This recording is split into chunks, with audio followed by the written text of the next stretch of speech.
call the August 20th select board meeting to order. First of all, I want to welcome Sean Fitzgerald, our interim town manager. This is the first official select board meeting we've had since he started on office. Thank you. Yep. You'll also notice, looking at the agenda, it's a different format and look than we've used previously. This is more consistent with what other towns use, so we're giving it a try. The objective is to have a maximally efficient select board meeting. Shorter, more business, so here we go. Item A is public comment. This is a little bit different. Anybody that wants to make a public comment about something on the agenda or off the agenda, this is your opportunity now. We're gonna try to not have public input as we go through the business items. So having said that, anybody like to make a public comment? Okay. We'll move on to item B. Excuse me, new and old business. The first item is the rail stewards presentation. So, Dan, do you want to give an overview of the program? So we have Dylan and Mia, who are land stewards this summer. They help out at various spots around town, focusing on documenting native flora and fauna, as well as invasive plants. So they did some mapping, some Google, and they'll tell you all about it. Awesome, thank you for being here. So do you have a slide deck or you just finished on? We do have stuff. Okay. That should be up there, PowerPoint. Yep, that's fine, up there. So can you share that, Tom, with people that are at home or? I believe it is going out. This is what's on the screen is. Okay. Sure. Great. Thank you. If you could just speak into the mic, I've been reminded that folks at home sometimes have a hard time hearing us. Sure. Yeah, great. Right, my name is Mia Pinky. I'm Dylan Wade, and this is the review of summer 2026 basic plant internment. So these are just our personal introductions. As I said, my name is Mia. I'm a rising senior at the University of New Hampshire, and I'm studying environmental science and minoring in marine biology. My name is Dylan. I am not there because I was too focused on the other slides. We can see you, we know what you learned. Dylan, smile. And I'm a recent graduate of Plymouth State University with a degree in environmental science and policy and a certificate in ArcGIS. Very impressive. So the objectives of our internship this summer, our overarching goal was just to support the management of conservation lands owned by the town of West Newbury. That included assessing conservation land to determine management options for them. We were specifically looking at invasive plant management. So that involved mapping and monitoring of invasive plants, using NMAS and iNaturalist, as well as using iNaturalist to look at native plants, native pollinators, and native insects. Removing invasive plants with physical and mechanical removal methods, and then community outreach and volunteer event organization. This is a list of the invasive species of Massachusetts. And we were taught from the beginning of how to identify them. And in the next slide, there will be the focus. These are the focus invasive species. We saw them, they were the most common species or invasive species that we have found on the 4 properties. And it's Asian bittersweet, Morrow's honeysuckle, black swallowwort, burning bush, autumn olive, and multiflora rose. And we just wanted to demonstrate real quick how we remove these invasive plants. As I said before, we only did mechanical and physical invasive removal. We did not use any chemical treatment. So we just used shovels, hand saws, pruning shears, head shears, and the extractor, which we pictured up there because we figured not everybody would know what that is. But it basically just kind of, we put it around the stem of the plant and then you like leverage it out. So good for like bigger shrubs. and small trees. Is that for sale at like a home? Yeah, I love Yeah, that's the same question. Oh, I know. Yeah, if you get them online, Yeah, National. practically. Sometimes it would rip things though. Great name. Football floor, I guess. Yeah, that's great. Just like a product placement? That's awesome. So these are our 4 work sites and the objectives for these work sites. So for starters, we have the Cherry Hill Meadow, which is located on the corner of Cherry Hill Street and Moulton Street overlooking the reservoir. The objectives for this site were to assess the invasives of the meadow and plan follow-up treatment, use iNaturalist to document the native wildlife. And for this site, we actually were looking to develop a new trail layout because there's already an existing walking path through there, but it doesn't really get through the whole property. So we created a new one that kind of runs through where we were working. And then next we have Indian Hill. This meadow is located on the corner of Middle Street and Indian Hill Street. And it's home to tons of native species, not as many invasive species as we've seen at the other sites. So definitely a really good spot for some native conservation, native species conservation. And we wanted to assess this meadow for pollinator species, invasive species, using iNaturalist and EdMaps to do so. What is EdMaps? So that's a mapping software or mapping app that we've been using where What's you can, EDD stand? No, I don't quite know, the you're just, you know? No. but we just use it to map Sorry. specifically the invasive. No, that's okay. You'll see later on, we have a couple of maps that we made using our EdMaps data. Okay. But yeah, so Indian Hill was mostly just a site that we assessed to see what's there. Another one of the properties was Mill Pond and Pipe State.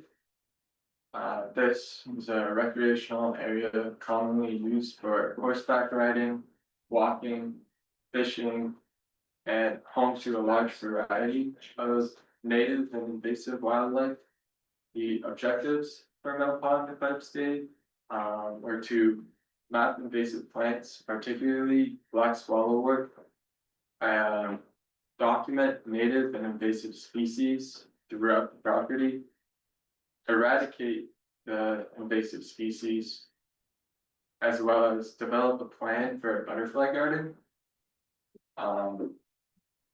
The other property is Riverbend, and it runs along the Merrimack River system and is overwhelmed with invasive species. All along the trail, it's just everywhere, bittersweet, multiflora rose, burning bush. And our objective were to map and remove invasive species along the trails and update previous data, and as well as add more data into EdMaps. So starting with Cherry Hill, our work there, we saw common invasives such as multiflora rose, autumn olive, and bittersweet. Common natives included goldenrod, Joe pyeweed, and milkweed, which are all great native species. Our focus at Cherry Hill specifically was mainly multiflora rose removal. So this site was more of a removal site opposed to observations, but I did include a figure of the species that we did find at Cherry Hill. And this was all found on iNaturalist, so this is just our iNaturalist observations of what we saw there. So the dark blue is the native plants, the light blue is the native insects and animals, which I believe is just insects. And then the dark red there is invasive plants. So there's slightly more native plants there than invasive plants, but like I said, this could be a little off considering we're mostly doing removal at this site and not so much documentation. And at the bottom there, I just highlighted some of the native wildlife that we saw while working at Cherry Hill. To the right there is the milkweed, which is wonderful to see, a butterfly, and just a Carolina grasshopper and northeastern hammertail. So then this is a GIS map that we made of the EdMaps observations, as I was saying before. So basically what we did is we used EdMaps to document where these invasive species were. We made polygons, but unfortunately we had a little bit of trouble with the polygon feature, as when you go to make a polygon, it doesn't do it in the correct location.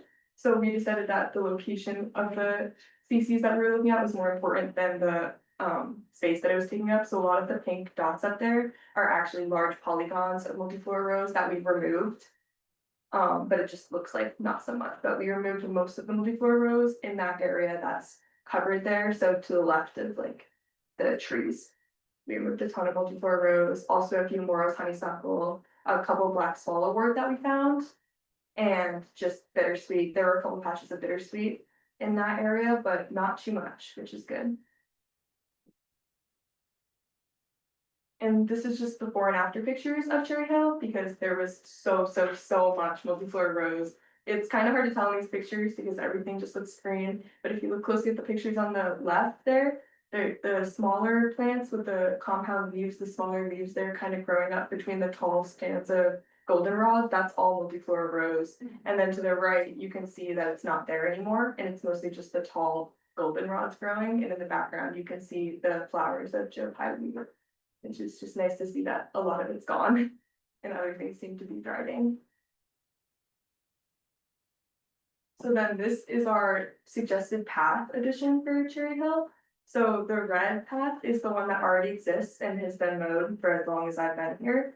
And the blue one is one that I've made or mapped out at least that I think would be a nice addition. It would display some of the native plants at Cherry Hill. I've also included those pictures that line up with the numbers on the map. So number one would be the starting point, which if you mow it through kind of like a bendy way there, it would highlight some of the goldenrods. There's a stand of milkweed to the right of that area, but it's not quite in the picture, unfortunately. And it would end up next to that tree. And then number two is the picture from before. It highlights a lot of the removed multiflora rose, which I guess you wouldn't see by walking through it after, but it's nice to walk through an area that's not littered with invasive plants. And then also highlights goldenrods. Site 3 or point 3 is just again going under a tree, which I just thought would be nice for a walking path to have some shade. And then point 4 is another spot on the trail that actually wouldn't even need to be mowed because it's under a line of trees that has no understory growth. So I thought that might be nice to have in there too. And then number 5 just kind of shows the end point where 4 ends and where it would extend through the plants into the already mowed path. And I didn't really include a specific spot for that. I was kind of just thinking that the mowing in any way that would be the least disruptive through that like area of plants would be where the end of the trail is. So kind of why on the path markup, it's kind of just a straight line that's kind of up for interpretation.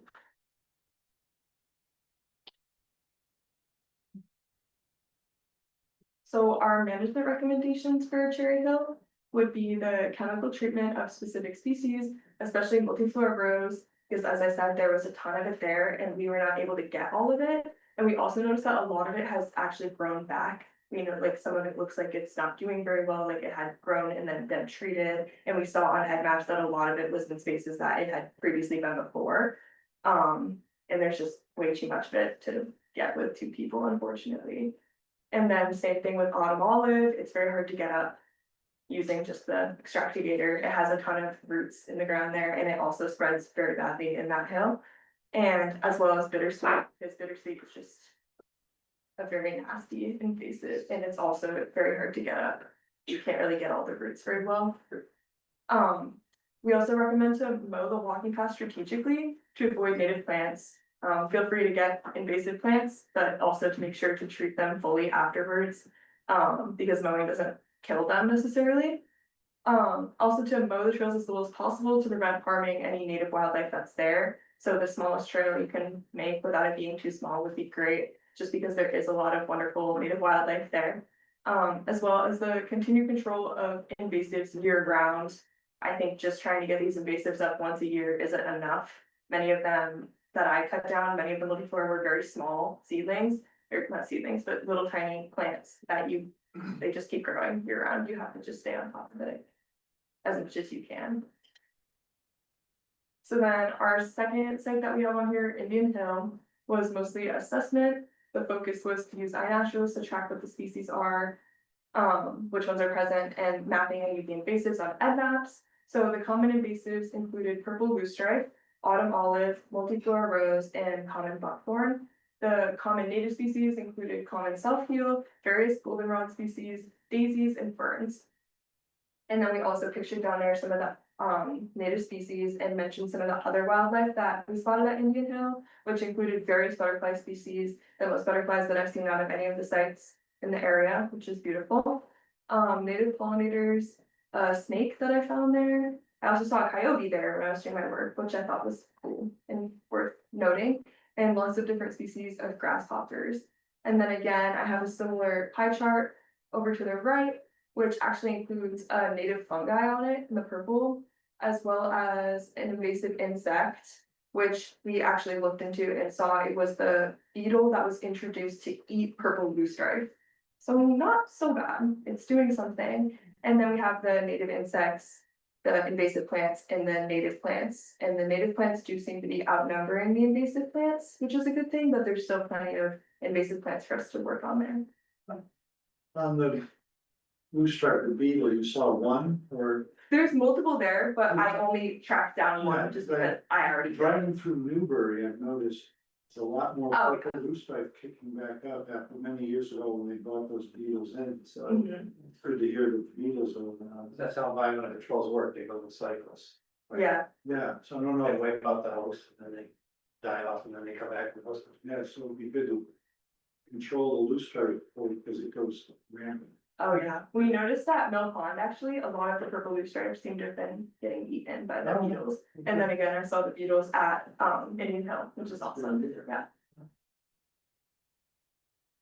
So then this is another map that we made. This one I think is really great to demonstrate what the invasive situation is at Indian Hill Meadow. A lot of the invasive plants are actually just on the perimeter in the like tree wooded area. There's a few in the meadow, including purple loosestrife, but I think definitely tackling the ones on the outside would be a good thing to do. Just because at Cherry Hill Meadow, it has a lot of shrub invasive species, whereas this one only has the little plant ones. And if you could get rid of the ones on the perimeter there, that would risk them spreading into the meadow as well. So then again, we just have points and polygons of what we found at that site, which is all displayed in the legend below. So it's just like common buckthorn, winged burning bush, border privet, multiflora rose, of course, it's everywhere, unfortunately. So the removal of those would definitely be a step in the right direction in the future. So we just have the management recommendations for this site, which, as I said before, removing any of the invasive species found within the meadow, as well as the invasive shrubs found in this, like surrounding the meadow. I think a good first step would be the outside of the meadow and then work your way in to get the smaller invasives. And then just to not mow any of the meadow besides the mowed walking paths, just to let things live. There's plenty of native wildlife in there that's worth keeping protected, for sure.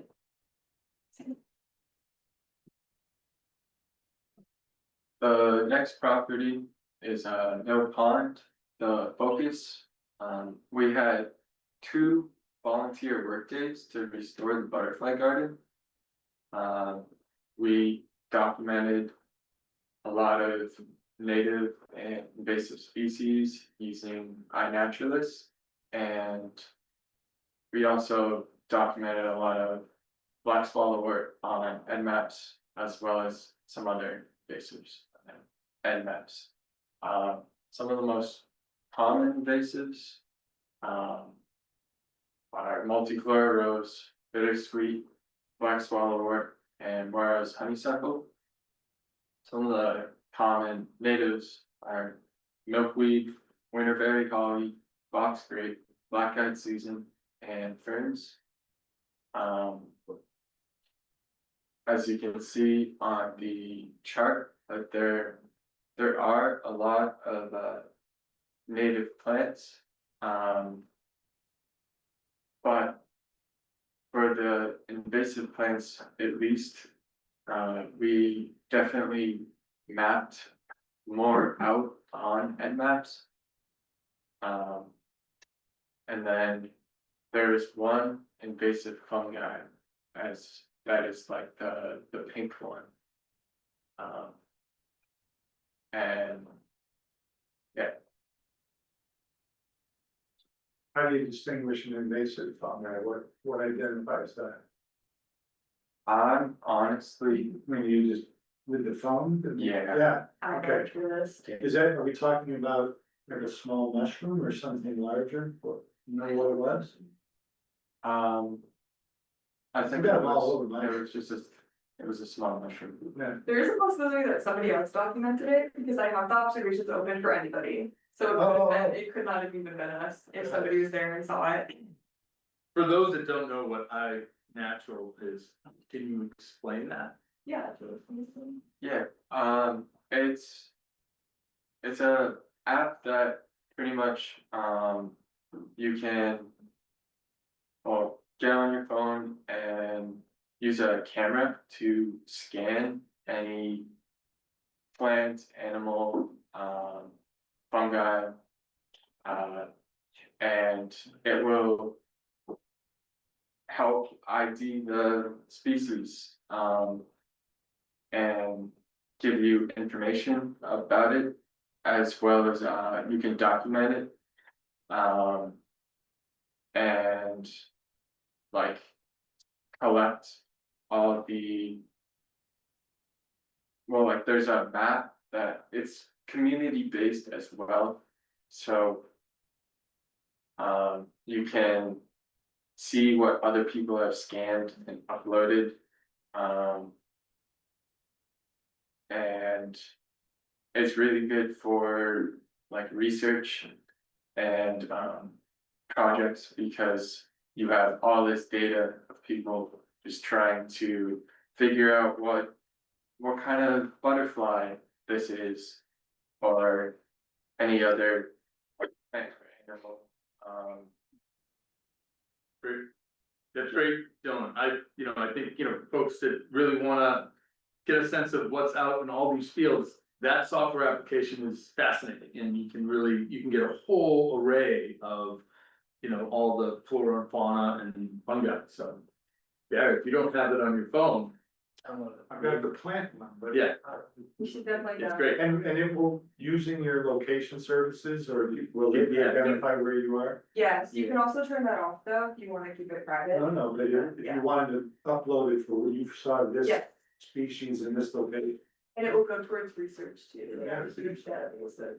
Normally, there's somebody that's already been there and they've already identified it. It's sort of like a geocaching where, it's fun to kind of figure out what's in the neighborhood, Yeah. so to speak. So it's great.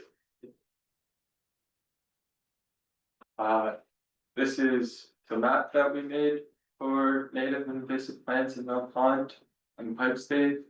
The bottom map is mostly where we focus, especially towards like the center where the butterfly garden is. But then the top just shows like everything that we had collected. And as you can see, especially in the butterfly garden, there are a lot of native plants.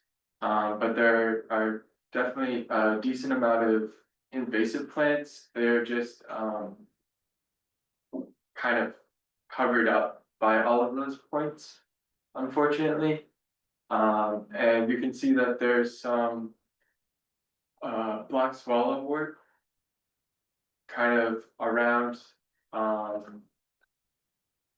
scattered around the property, as well as some multiflora rose and border privet.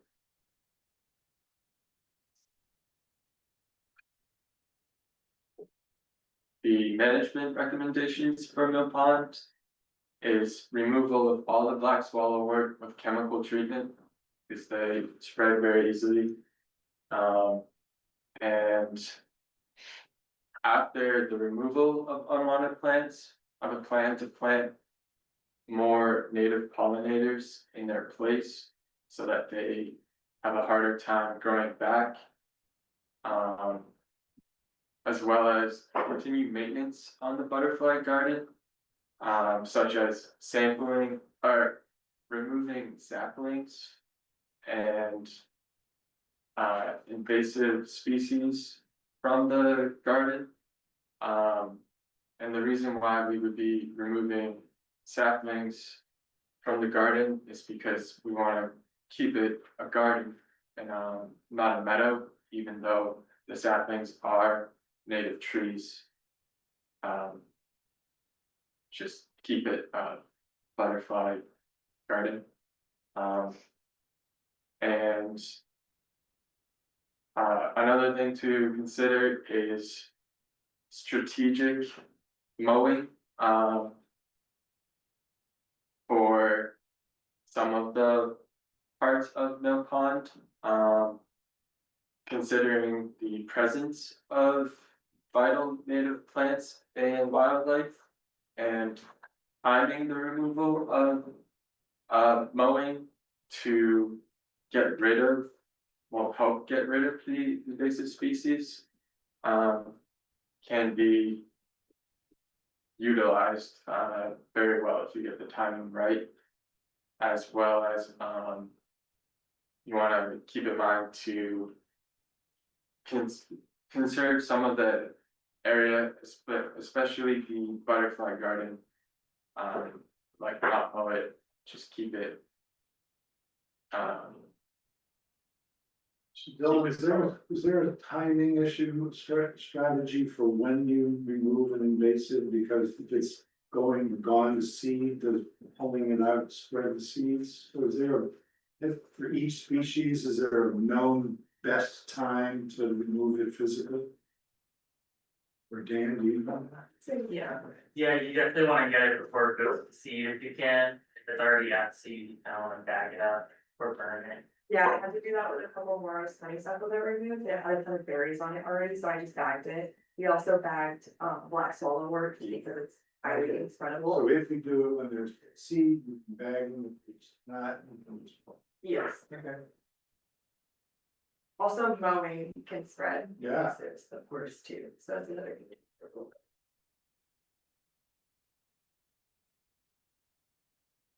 The last property we focused on was Riverbend.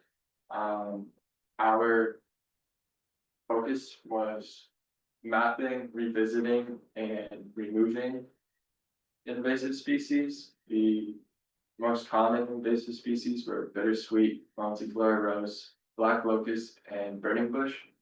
Some of the common native species is wood nettle, American beech trees, Joe pye weed, cinnamon fern, and winterberry holly. There were a lot of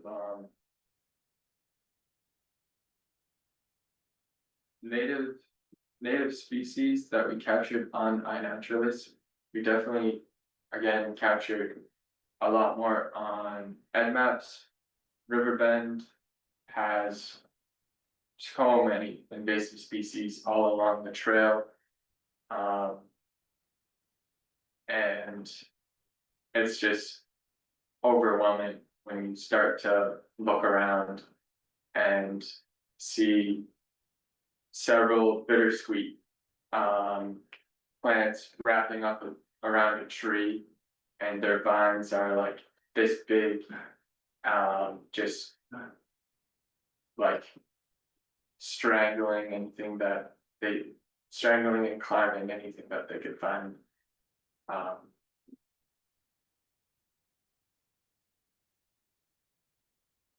So just like Mill Pond, well, Riverbend is along Merrimack River, and we had our focus section on the bottom, and the top map shows everything that we did, but it's just very zoomed out, especially because it's along a river, so it's like very far apart. But for the bottom map, there was a lot of multiflora rose, and winged burning bush, as well as bittersweet, Japanese barberry, and border privet.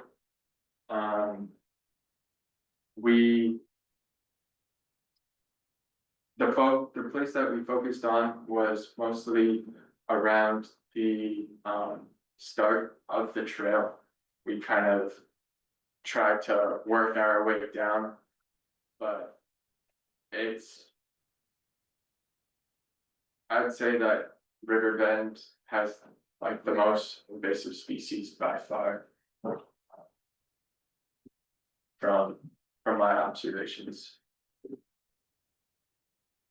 The management recommendations for Riverbend is to get a large group of people to remove various invasive along the trails, as well as prioritize bittersweet treatment. And since it's by a river, I avoid chemical treatment, so that there's no runoff into the river. And you have to stay on top of removing the species at the site because they're just going to continue to grow back year after year.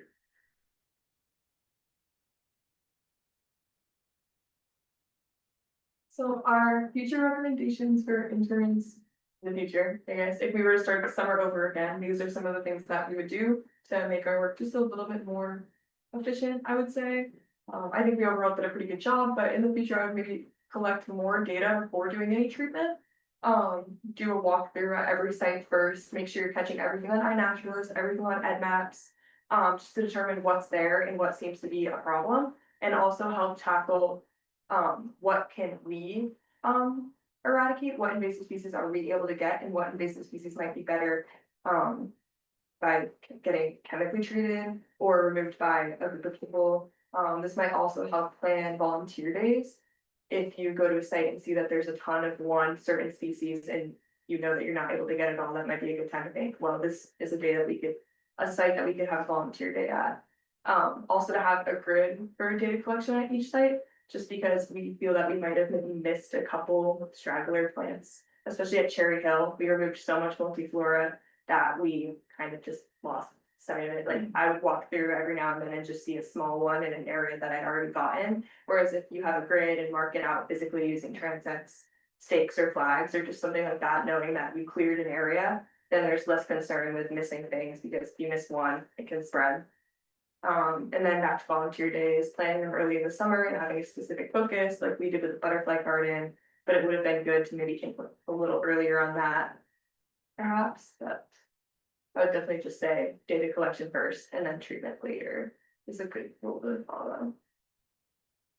And then we also created these iNaturalist projects for each site, as well as an umbrella project. So like we said before, iNaturalist is awesome. You should download it.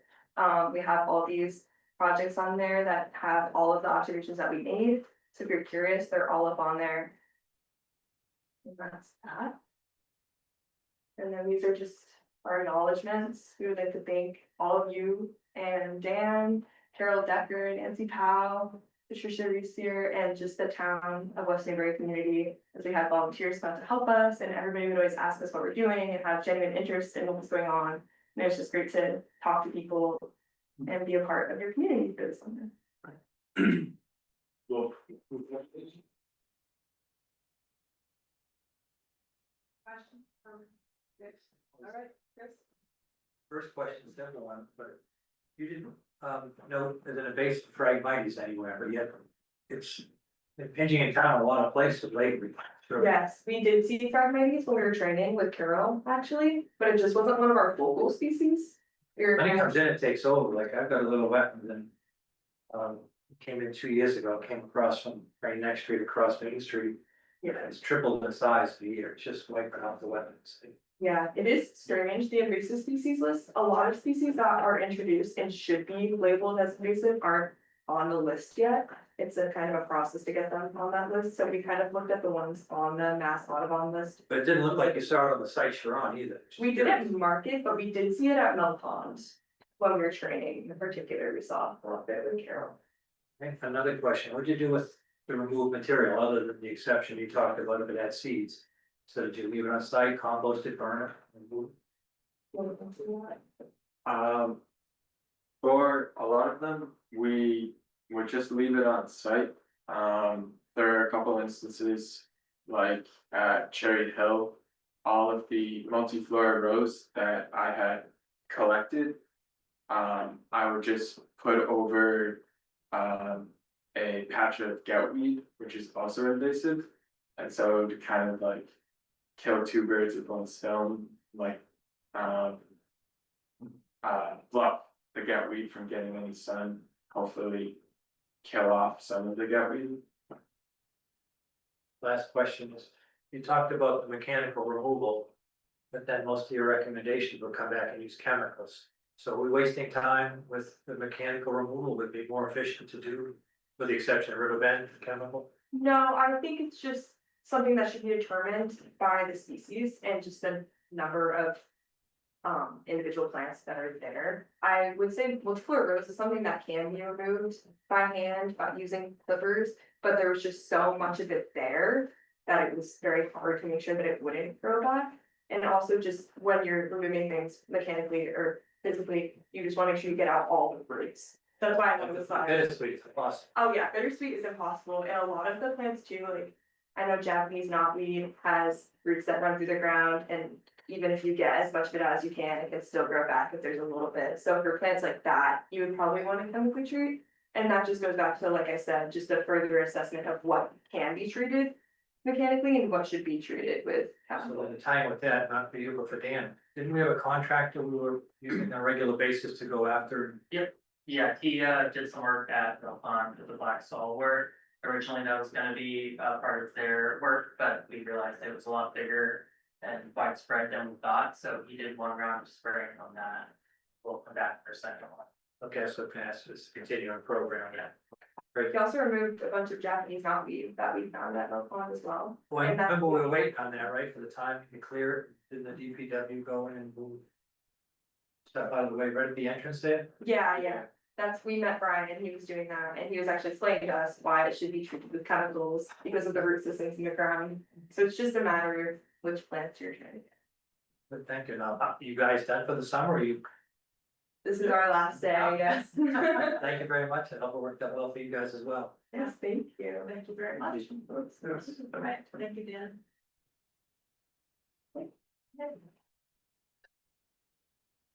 Really excellent. So are you gonna be back next summer, or are you gonna recommend that, some of your classmates come back? I would definitely recommend it. As a college student myself, this was a great internship opportunity, and I felt awesome about the fact that I was getting to help a local community, like I like to go to work, you know? It's really great. It's, a wonderful way for you to really help, communities deal with, some of these environmental responsibilities. These are, wonderful, resource areas, and the more that you can really protect them and just encourage them, it really, will last for generations, and these small efforts will lead to bigger things. And so really, thank you for, coming. If you have any other suggestions, please send them along. Great, thank you. Okay, so moving on to the second item, this is on the town mission statement. So I think Sean summarized these in his report, what he had received from each of us, as well as a proposed merger. Yeah, I tried to synthesize, a few of those comments, but, I do think, this is the board's mission statement, and I think there are, a lot of really good points that you each have made, and it may be helpful for all of you to just try to get to that consensus. Let's see. Where is the mission statement? That was in the report. I It didn't see was. it, you got me really stunned, I remember seeing it. I didn't, that's why it was on the agenda, there was no backup in the thing, so. I wonder if it got taken out of the report, Sean, when you revised it. Maybe it did get, I know I put it in the drafts, but there were Yeah. a couple of revisions, so. Okay, Sorry about that. that's all right. So maybe that can be forwarded separately, and we can take it out at the next meeting. Okay, yeah, I'll, Sound good? send that out. I mean, I don't think they're far off. Yeah, The three. I mean, it was interesting how closely you all shared your support for the agricultural history and Natural resources. yeah, and you're historic. just making sure we focus in on those touchstones that really help the board set the standard for the town. Item 3 is select board position on the Whittier Regional Agreement Amendment Committee. This is specifically on the capital cost allocation. We had a lengthy discussion at a meeting 2 Mondays ago. So I think in Sean's report, he provided my summary or that I heard. So first I want to just make sure that that is what you also heard. In the 6 bullet points on page 8. Yeah, page 8. So, so I'd like us to review that, make sure that's correct, and then make sure that that's what you, Chris and Sean need going forward to participate in the RAC. So just to be clear on the rack too, there's been a lot of correspondence bouncing around. Angus sent me an email today, Bernie's been sending them. They don't have a definitive time for another meeting, but it looks like it's gonna be beginning of September. But it looks like it's going to be one meeting to wrap up and make a recommendation. They didn't have a sense that there's gonna be any stomach to go any further, so it hasn't been stated perfectly, but Mayor Haver will be running the next meeting.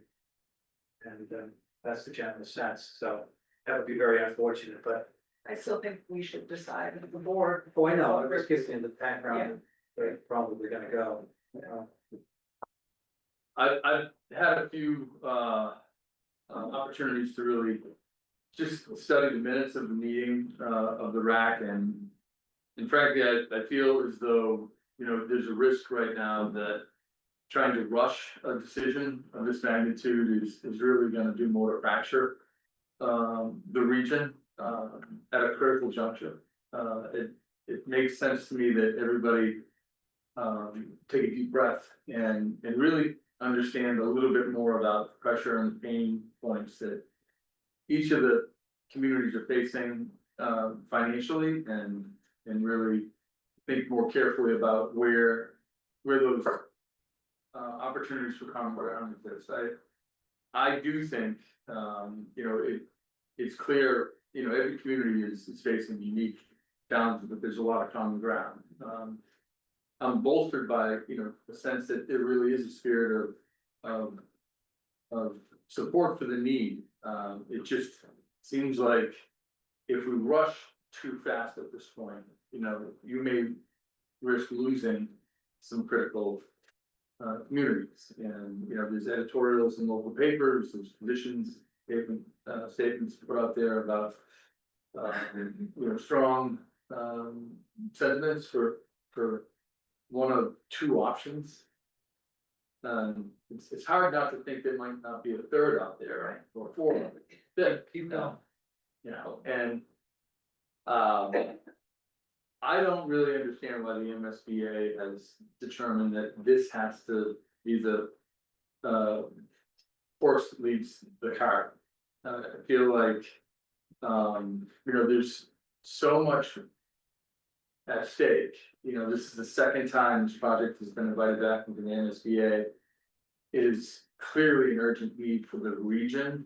It clearly has enormous opportunity to help support students that over the last 4 years have across the Commonwealth and disproportionate numbers have chosen to move towards trades that really will help support good jobs and good opportunities for the region's economy.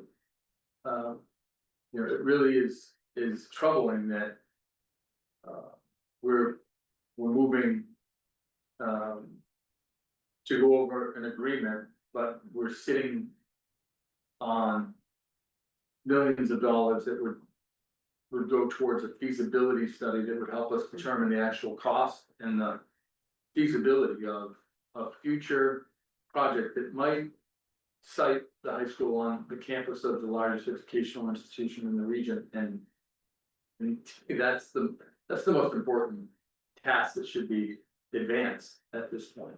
No, Sean and I were corresponding yesterday about this, and I sent you a lengthy, long-winded email with some suggestions.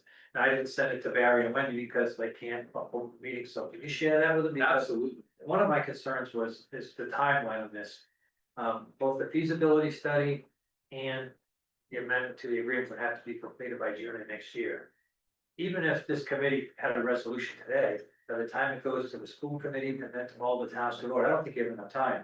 So one of my suggestions in my email to Sean was, I think the first step is the committee needs to request MSBA to give us an extension of time, because if we don't, to get back in line again, it's gonna be a 5 to 6 year process.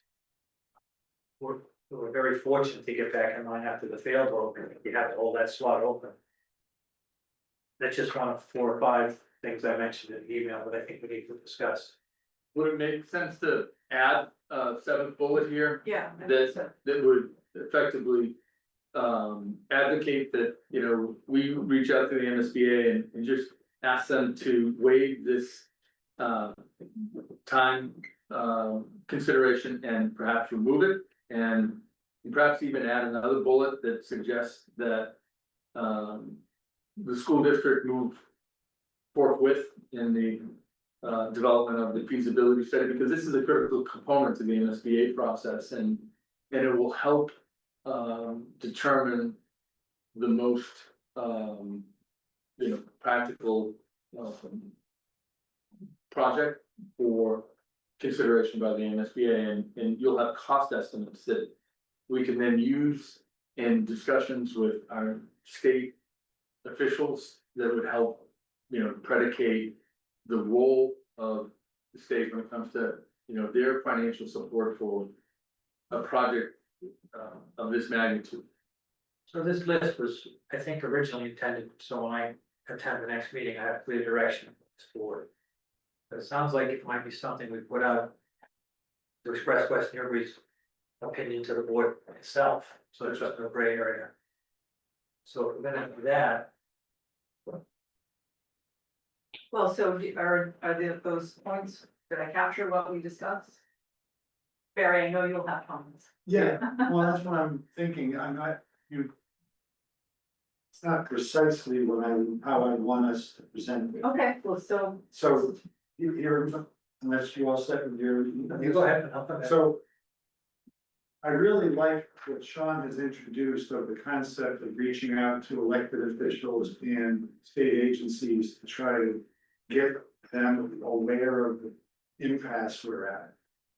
And the significance of this and additional funding that could go, state funding that could go a long way towards breaking the impasse, because now there's less local money having to be invested.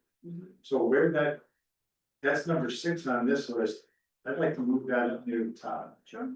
along with asking MSBA to grant an extension on the feasibility study, because they may go together. I just said at the last meeting, that priority 1 was to engage the legislators, no Yeah. gray area there. So that's number 1. Number 2 is, I think, number 5, continuing the RAC's work, I think they go together. So I don't think the RAC should stop I don't either.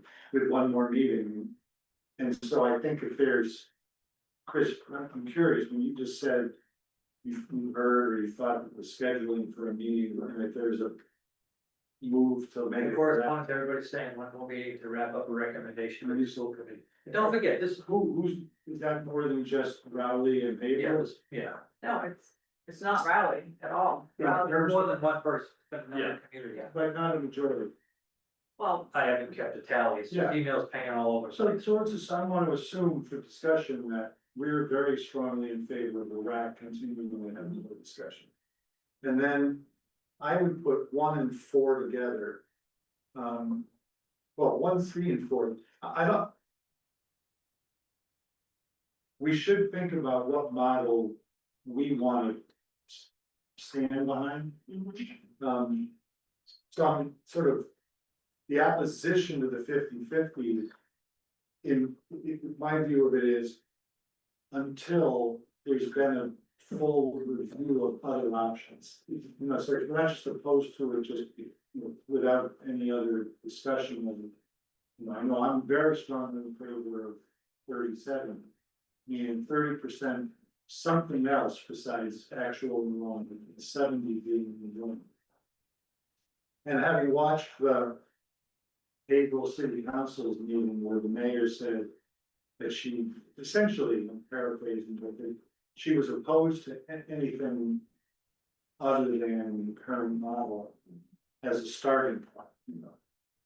But that she's been willing to move, and I think, I don't know what I've seen most recently from Raleigh's representative, Bernie, who was here at our last meeting. And I couldn't understand his email that he sent us today about what he was actually proposing as the other alternative to 100%, which So brings me. it is 100%, but with some other things thrown in, Yeah. this is what I'm referring to by governance related. Yeah, but I thought that he was also, I thought there was an item in there about something, some percentage for some other factor. I don't know if I misread it, so. Yeah, So, No, no, didn't change the quantum vote by the It community. was just the Will get vote. more of a vote, it did change the funding. well, he so was the 100% amount, pupil. yes, but Okay. the amount of money that the school committee was authorized to allow for capital costs. Because I think us saying that we're willing to consider the 100% Whittier pupil-based allocation is going to guarantee that Haverhill is opposed, and so I don't know that I'm prepared to say we're willing to consider the 100% for funding, even with the reallocation of the voting. Because I think we have to accommodate Haverhill's leverage. Yeah, Then we're not taking a position though, which is what Chris and Sean. Yeah, made, well, Because this will come up for the vote, the 50/50. I think there may be a way to just, of course, I defer to you, with the wordsmithing, but. Yeah. I think right now, the intent is to explore additional methodologies and really think more critically about how to build the bridge and find that path. You know, the committee at one point, did look at the actual models of what other regional school districts have put together, and there is quite a diversity of how models have been put together. One was at the Minuteman Regional Vocational School that included a formula that helped to have a little bit more of an equity when it came to you know, student populations, but also you know, apportioning a piece of the cost based on DESI's combined effort that focuses on a community's ability to pay for education that and household income. And so for me, you know, there's already a practice out there that says, you know, we're looking at a way to be a little bit more careful, a little bit more nuanced when it comes to how we figure out what the fair costs are. I've recently pulled a lot of data from state of Massachusetts database on municipal expenditures, and it has helped me be more sensitive to a number of the concerns that I have previously felt were a little you know, frustrating. But when you look at the number of communities that are really at the bleeding edge of their 2.5 levy, where they have to think about an override if they have an expenditure that is over $5,000 that is unanticipated. Like, these are really hard financial pressures, and they're small town pressures and they're small city pressures in the composite 11 communities. So it really is a lot of individual pressure, and we have to really figure out how we take that pressure out of the conversation right now and help these communities really think more critically about where the right level of state support is and how we nuance this. Can I boil that down into this question? So, you know, in the 50/50, one half is the actual enrollment, the other half is the student population 1 through 12. That's a very coarse tool. And it had some intrigue to me as, you know, again, what we get Mr. Angus, you can comment about, the communities are investing in the school for the future so that the number of students available in the population may be a reason why, but Sean has got me thinking that whatever the mix is, X% for per pupil, which I think is the fair metric that should be heavily with. The other one or ones should be maybe 2 or 3 other economic things that recognize the financial conditions of the community and the different demographics or whatever it is. So that's gonna take some work.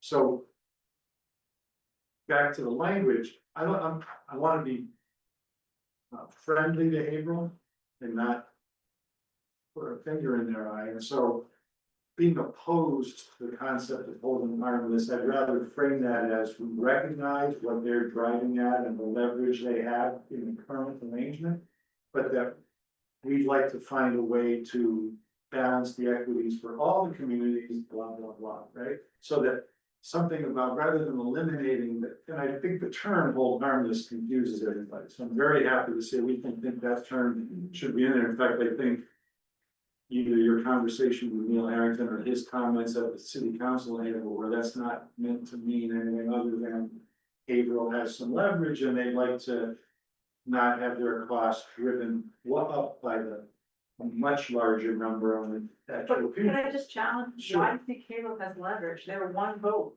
like they have an equal vote to West Newbury. No, but they have any no vote, at least at the RAC, means there's no proposal given. So That's not true. It's a 2/3 majority. Pardon me. contract. at the actual school committee. Yeah. In this book. Yeah. So until whatever comes out of the RAC, they're gonna be able to, just like any other community, they're gonna be able to veto any, then this is dead in the water. Yeah. So I think the RAC is a good place to air out the differences and round the edges before it gets to the school committee, so that the school committee hears more of a consensus from them. So that's why I think recognizing what Raleigh and Newbury put out there, and recognizing what April's put out there, and trying to bring them together. When all the other 8 communities of the 11, if they could say, here's why we think this is the right percentage for this, and taking into account and introducing, I think, very helpful. With Sean's introduced, Yeah. maybe there are other factors that will help people come together. So it may be late in the Yeah, it's, conversation, but I still think it's worth just contexting this a little different. I feel, you know, there's a real smart number of examples in regional agreements that already exist that have shown that regions like this can be a little bit more context sensitive. I understand we'd have to model this and we'd have to show some numbers, but what's great about this is that you can weight the components in a way that really can slide a little bit, and that can be used to help demonstrate that we can be a little bit more context sensitive. And when we think about per capita income, for instance, there's a great disparity among 11 communities.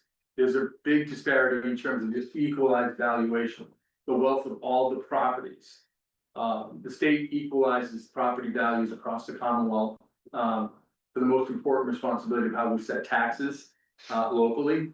And they put that information up on the state website, and there's a way for us to kind of look at some of this data and say, look, we wanna figure this out. We wanna think about how a region like this can really work to find an equitable solution, but we need the state to be a partner at the table. We need the state to help facilitate the conversation and not sit in the bleachers while we risk fragmenting the group because we don't have a really strong sense that, you know, we're sharing conversations that help us appreciate how difficult all of the communities are having managing their financial responsibilities.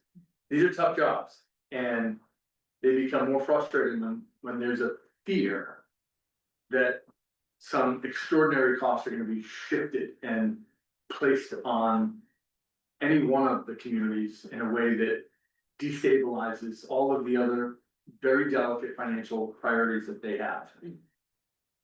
For a smaller town, that, you know, a smaller shift can be that much more, you know, destabilizing in even small cities.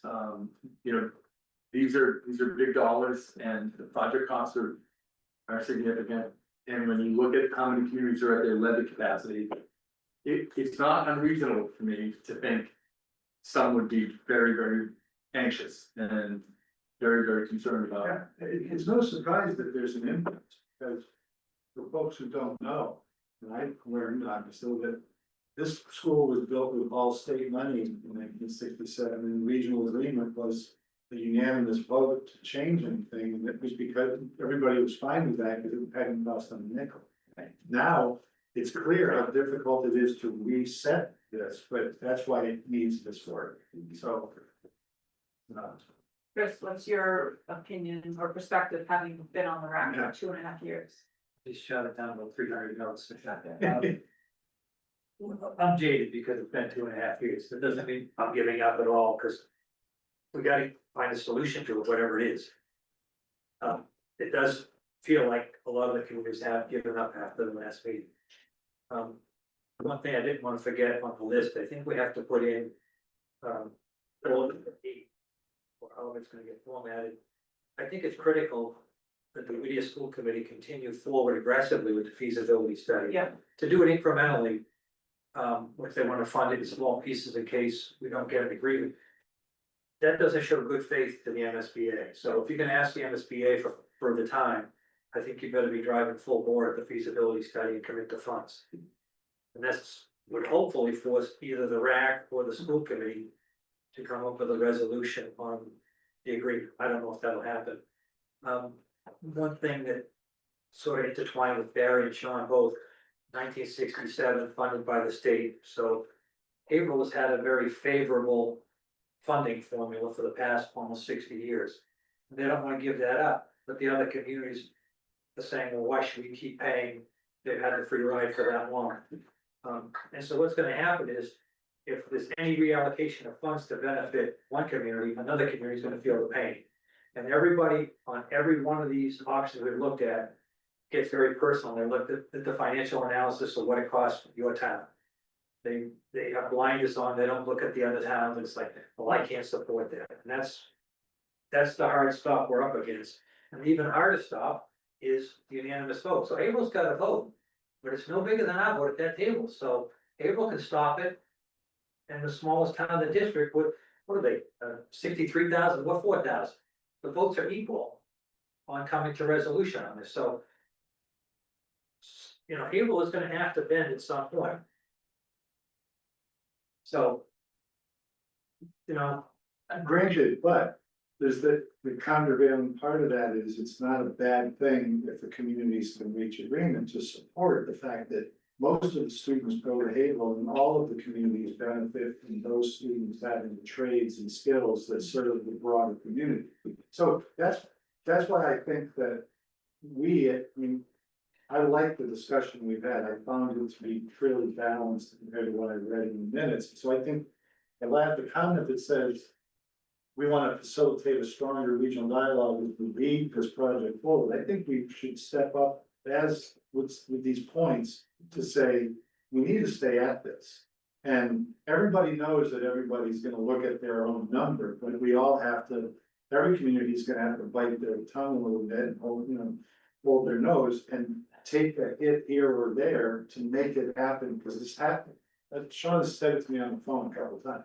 This has to happen. It will be the flagship folk school in the state if it's at the Metro campus and how it leads with that. All these communities are gonna benefit from having this done. So.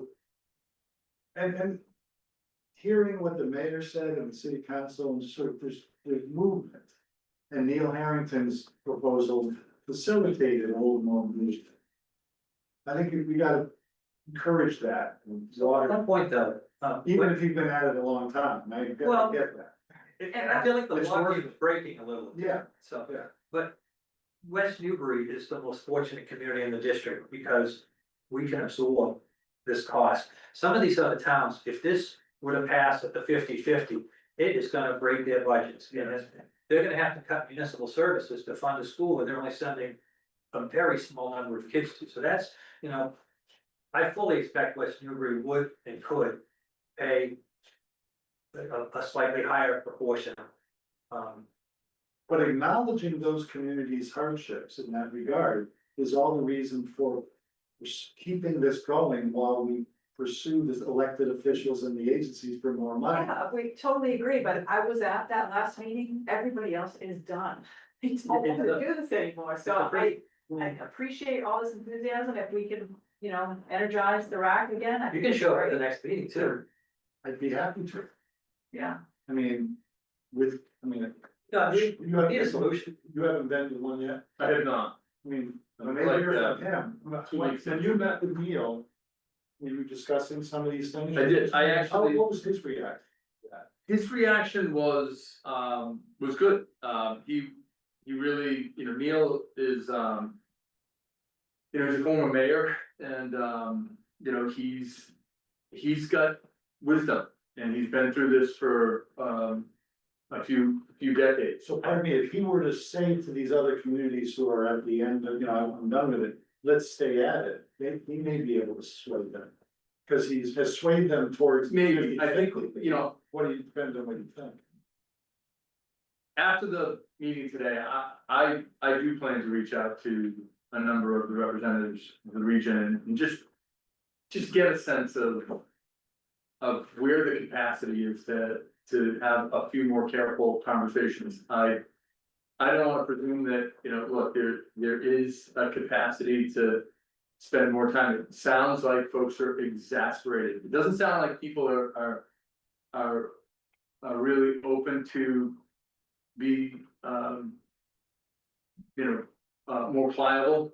I think there's a sense that, they just gotta get this through because the MSBA has said, get it done, and I don't understand that. It just doesn't make sense to me from a public administration standpoint. We're trying to do good government here. We're trying to be as careful as we can, and I feel like there's a real opportunity. Do we have another meeting before the next RAC meeting? the rack meeting's not been second, Right, so our next meeting is third. 3rd of September, so if we were to tweak this. Let Sean talk to other communities, reach out, and sort of see if you're talking about the other RAC members. All the mayors and the. Or the RAC delegates, and see if you can. Take their temperature on having more patience. So that if you get feedback and you come to us by or on the next meeting, well, it's over. Because they're ready to vote, then I'll give up my enthusiasm for pushing that, but. You gotta see where, those are the two options, I suppose. Alright, so do you wanna take a crack at combining 1, 3, and 4 and language that Yeah, you're okay with? Okay. I'll have to do that. What? And then add Add, MSBA to request Can one you time. draft the? we need to add 7 and 8. One is request an extension from MSBA or remove the, time. Yeah. Constraint, and then also move ahead. Yeah. Well, I think with Chris's comment of. Move ahead with the feasibility full Yeah, full so board those two things. with a request for extension if necessary. Chris had sent me a copy of his comments to few things, notes that I had put together. And I did incorporate that into a memo.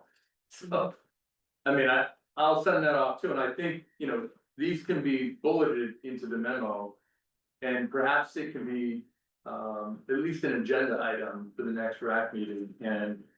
We can send it off to folks in advance, just to give them something to think about, but I do think.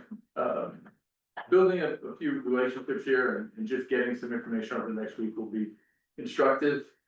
I don't think there's anything here that, sounds unreasonable, and if we're all really looking to build consensus. That's a good thing. That's not something that would be adverse to anybody that is looking to see this project succeed. Alright, so the plan is, you're gonna I'll fiddle with a few. And send it add to a Sean to couple, incorporate his memo. and I Sean. don't think you need 3 people modeling it. You know what I want, just, we need an extension of time and, I got it. feasibility study, done. He's got it. I do have it, yes, and I'll send out a draft of, what I think it is, and each of you independently can get back to me. Okay, Very that good. sounds Great. good. So devil's advocate, what if there is the RAC meeting and they wanna revote the 50-50? What is Mr. Newbury's position? I think it's pretty clear, read your first number 1 bullet. Well, I wanna make sure that everybody's, Barry, are you, because that is the intent to revote this. You're trying, you rather than deciding this on September 3rd? I'm just saying, No, that's what the intent of the committee is, they wanna revisit the 50-50 again, because they've swayed at least 1 vote. So you've got the July 7th or 8th meeting, it was a 9-1 vote to support, first student allocation. That's the current recommendation, we're going to a school committee at this point. Because the 50-50 failed at 7-3-1, it would have to be higher than that vote. So, presumably at this point, it would be 8-3. At the next vote, I'm guessing. Then if, I don't think West Newbury has contact, 8-3 on 50. 50-50, With West Newbury being what, one of the three? maybe enough. Along with Newbury, Forest Valley? Correct. Well. That's the dynamic that's the that's out. direction I wanna provide, you know, because Do you agree with bullet number 1? We're opposed to the 50-50 model for capital cost allocation, vote on July 27th. What do I give?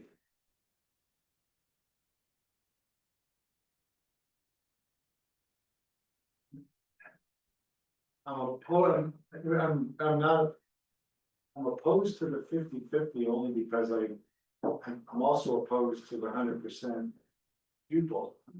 And why couldn't we make a motion for the 37? With another factor for the 30, introduce something, now whether it gets a second or not, yeah, they've considered that already. yeah, but who moved that? Well, that was a long time That ago. was part of April the- said, Yeah. they're not moving off anything other than 50-50. She's locked there, that's it. Any other percentage does, it's not, a non-starter, so, you know. It's certain when it's dead. So then, that just guarantees, the reason I'm opposed to is it gets to the school committee and you report and. If somebody vetoes it at the school committee, so there's no school. So I'm opposed to the dominoes, the Yeah, flow. I think that's overblown. I think people are using that as a stick to say, Okay. well, my way Well, or this meeting. principle, yeah. And that's the same thing they did first time around with this. So either you vote for this or you hate, you know, go check and which you in the principle.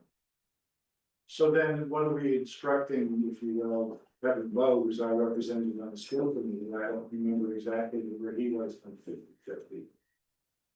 He's looking for something, not just a no, some alternative. So I think Yeah. if we lead with Sean's memo, I mean, getting the state involved and pursuing the feasibility study, to me, buys us some time to work this stuff out. But if the rest of the communities aren't willing to, you know, give us some time, then it's gonna Well, prove the it. rec is just advisory too, by the way, Right. so if the rec says we're done, then the school committee's gotta duke it out, so Yeah, that, yeah, that's true. you know, there's another layer there. They were just hoping to get some assistance. All right, well, hopefully we'll meet again before the RAC does, because I'm not sure you feel like you have clear direction. Is that fair, or do you feel like you do have clear direction? We got pretty clear direction. I think it's crystal, Okay, Yeah. good. I mean, bulleted it, and we're making a few adjustments in how the bullets will land, but I think it's surgically clear. Okay, You know, great. All right. if We'll, you- we'll take it with us to the meeting, so. Okay. Adam Stone on West Newbury is already done. Oh, you need to. I'm gonna move ahead to some of the items that people are in the audience for, if that's okay. Yeah, that'd be good. Yeah, I probably should have done that before we Yeah, had the sorry. conversation. So I'm gonna move on to item number 7, which is permission to bow hunt on Sawmill Brook for Mr. Georgitis. So Barry, last year, we allowed him to continue hunting. He's hunted there for 20 years with the prior property owner. We did draft this permission form that he completed, after we approved it last year, we went to the Concom because they have custody of that property. So, if you have any questions or, No, Chris? Took me out of order tonight, it's, All right, page, I'm fine with it. The only comment I want to make, page 13. and I want other residents to understand that this is being allowed because it's a grandfathered use. And that the committee did look at hunting on other properties and has come up with a policy, we haven't yet figured it out. So until that happens, we're not gonna consider, so I know people keep wanting to send requests. Yeah. We're pretty much not doing that. The other comment I wanted to make is, For this season, for this season, we're hopefully gonna develop something for next year. it's been developed, we just have to get to it and approve it, because a lot of changes in the government, we have a lot of other things to do. Via Facebook, I saw a lot of comments last year, about Mr. Georgitis was getting harassed out there, his equipment was being messed with and everything. I think that was very inappropriate for people. He does have the town's permission, the select board's permission to hunt there. I think they have to realize that, and we respectfully ask that they allow him to do it. He's been doing it historically for years. And, he should be allowed to. Yeah, only other question, the packet, I think the number of redactions got missed. The redacted his address in certain places, but not in others. I think maybe not yours, but on a public property. Okay, well, yeah, this is the one I got, but, Okay. so I'll make a motion, Can I, first, before you make a motion, I just wanna ask, Stuart, are you, or are the signs still up along, Courthouse Lane? Are the signs still up along Yeah. hunting? Okay. Yeah. Yeah, last fall. Yeah, Yeah, I was up a couple of days ago. okay, good. And I just also wanna call attention that you're interested in turkey hunting as well as deer hunting. So you're interested in turkey hunting as well as deer hunting Yeah, at toward the end. but it's not vital. Yeah, okay. They're both bow hunting, Yeah. Both are- I think both are. both. Yeah, only both, All right, so, no fire. sorry. Make the motion to approve letting Mr. Georgitis hunt on the Sawmill Brook land with the conditions for the listed 1 through 7 for the 2026 season. Second, Okay, and you will, I'm gonna forward this to the Conservation Commission and then they will need to approve it as well, like we did last year. Perfect. Okay, all in favor? Aye. Thank you. Okay, thank you. The next item, I'm gonna move on to 8, a change in appointment status for Iona from associate to voting member. If you remember, we thought there was only one opening and there were 2 associates interested. Turns out there's 2 openings, so I'm proposing that we just go ahead and appoint Iona to that second voting position. Motion? Well, no, I'm explaining it. If you want to consider that a motion, that's fine. Burton was seconded. All right, any discussion on that? Yeah. The form that I have in the packet doesn't have signature, doesn't have I wish to serve or do not wish to serve back again, so. I know the intent, but it's the form they completed here. Well, I think we want to have it. It's the printed packet I was given. Yeah, so it looks like an electronic signature, so that may not, I really, And check off if she wishes to serve or not. yeah, so I'm saying, the copy I have it is. is that a,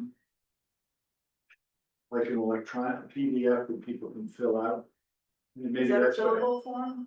I mailed them a copy and I also attached the PDF, how they got it back to me. Oh, but it comes back as a hard copy? Or is it done online? So if someone hands it to me, I scan it Yeah. and I put it in the Yeah, computer, 'cause someone sometimes you sends it fill to me something via out computer. Online, it won't print, but. Yeah. That's The one one. printed packet is void of any information. Interesting. All right, anything else? Chris? I guess, yeah, Jen Costain made a good point. Yeah. Yeah, the commission should be notified in advance. Courtesy. One taken. Not so much notify, but their input should be posted. So is that reasonable for you, Amanda, to reach out to chairs of committees before you request appointments? So I would have students. I just get the applications in and alert people, and then I'm just told like 2 days after their application, so Okay. I'm not. So Sure. who is gonna reach out to them then? Suggesting that one of us do that? I'm happy to do it. I think we can just reach out and. If, you know, it seems as though there might be a little bit of an opportunity to improve the process here.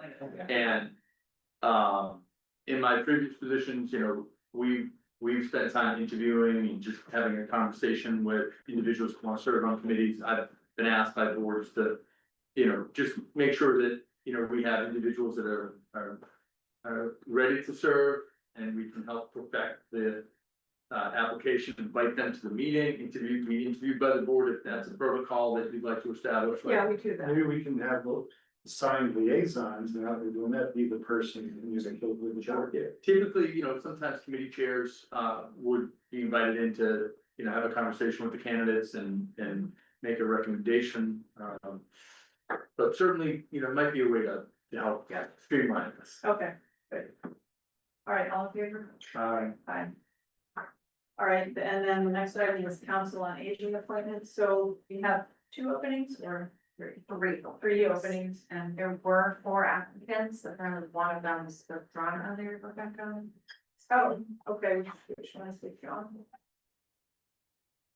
It did not say, I thought that she had reached out to you guys. So I assume some of you are here for council on aging. And so it's like we have one of the. Your aging must be watching us, huh? So do you just want to introduce yourself and I will help and start here? Yeah, are you here? Oh, no, I'm here for Greenbelt. Okay, so, I'm Nancy Lee. Do you need any other information? no, we have your application. Okay, Nancy, hi. And I'm Yuri Cito. Okay. and I'm Linda Lucan. And that's it, so we have 3. Okay, I don't want to not appoint somebody if you're not sure that. Yeah, I can go back to the office and just. Marcia. Yeah.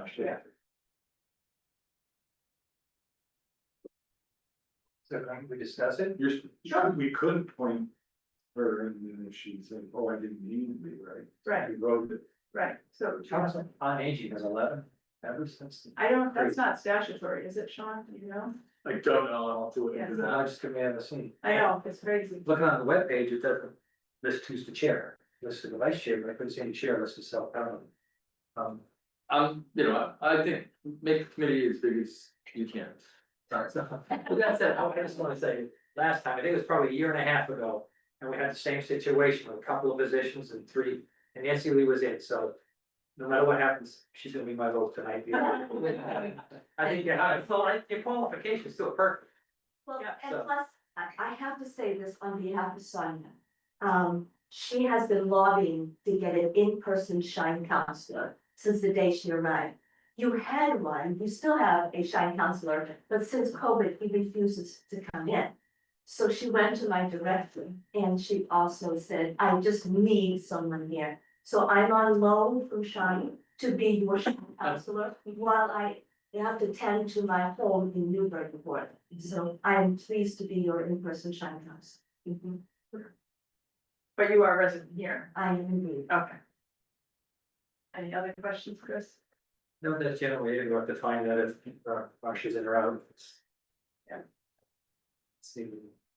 Are these relative positions have terms do we have to associate each person with a expiration of term? I don't know. That's gonna get dicey. Yeah, I think these are like people step down, so probably.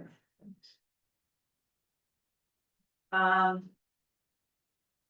do you wanna do here? Any questions? So we have 4 applications, O'Neill, Luckin, Lee, and Cito, Yeah, and the 3 people here are. Cito, Lee. Lee, and so. I don't have any correspondence from Rebecca, it was mentioned in passing. Oh, okay. So Okay, sorry. all right, so do you wanna just point the 3 that are here and vote? Or we have her form. Well, do we need something else from her? Amanda's thinks that perhaps she withdrew, Oh, but we don't have time. I'm not sure, I think Rebecca mentioned it in passing, but again, there's too many. Well, I'm gonna credit the 3 for showing up, so that's an extra point. and then you can always vote her if she meant to at another meeting. Well, there's not an opening. Oh, There's only 3 openings. there's only 3 openings? Yeah. Oh, well, there you go. All right, What was the duration of returns, that's fine. Do you know, Amanda, the duration of returns? No, okay, Well, you could say for the duration when you fill it. Get a slot each term, right? You do, all right, I'm looking it up right now.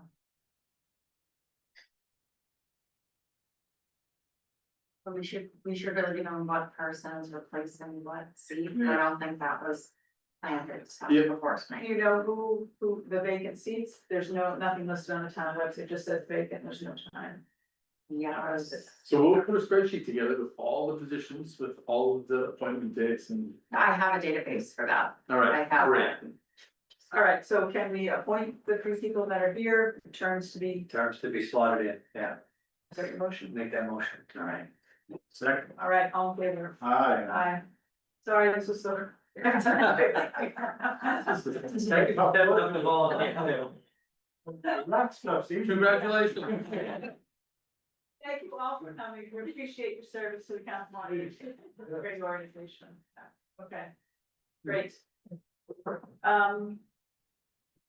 For the consent agenda, are there any that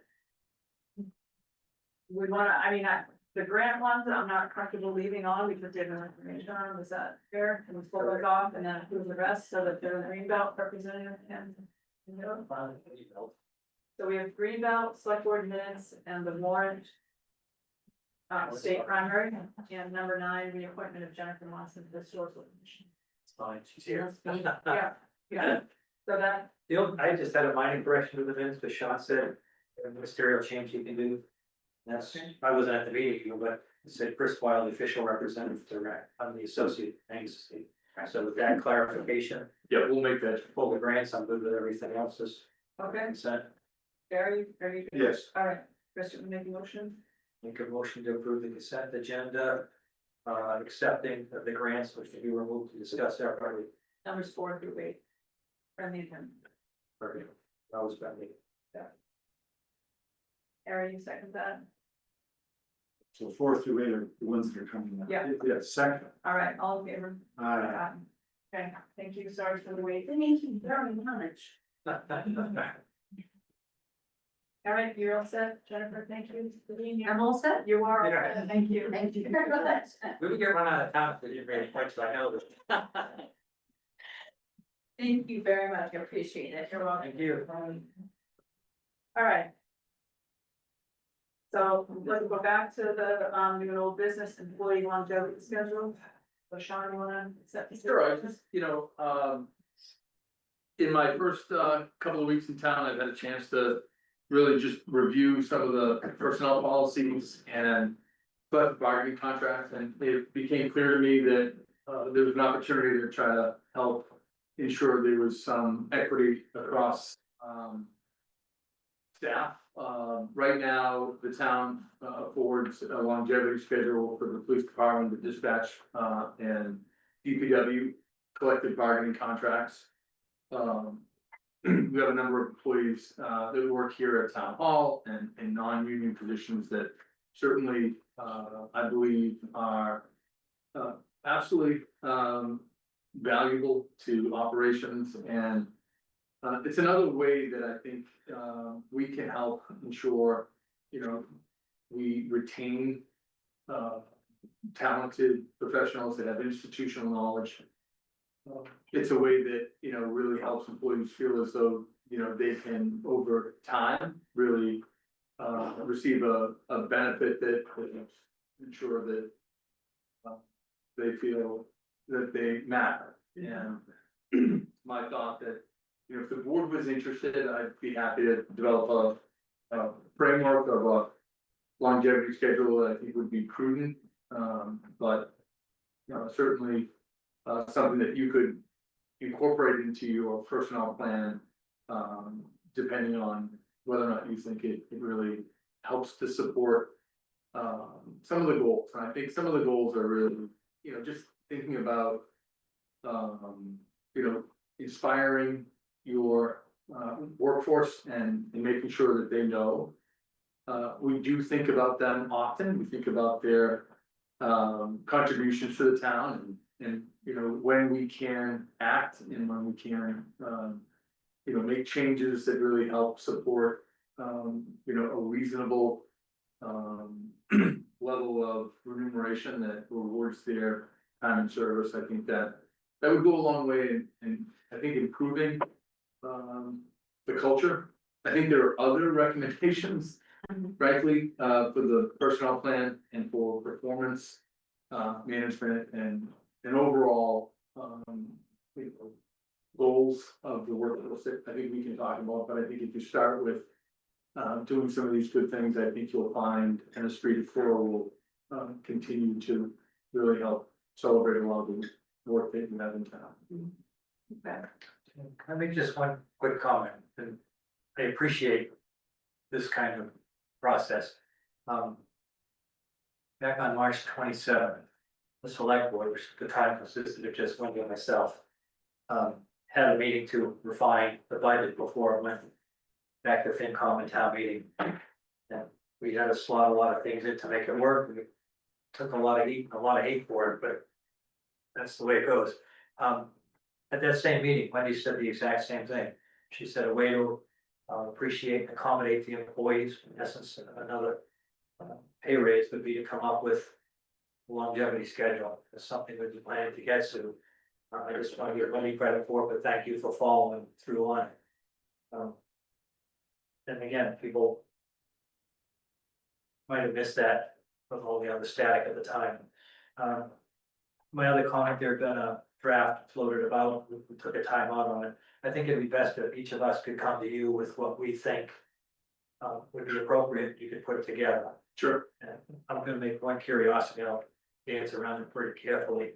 But you've got it, you know, listed from years to, you know, whatever to whatever, then 20+ years. Well, we have one extraordinary employee that is over that. I think we have to have a separate category that will address that specifically.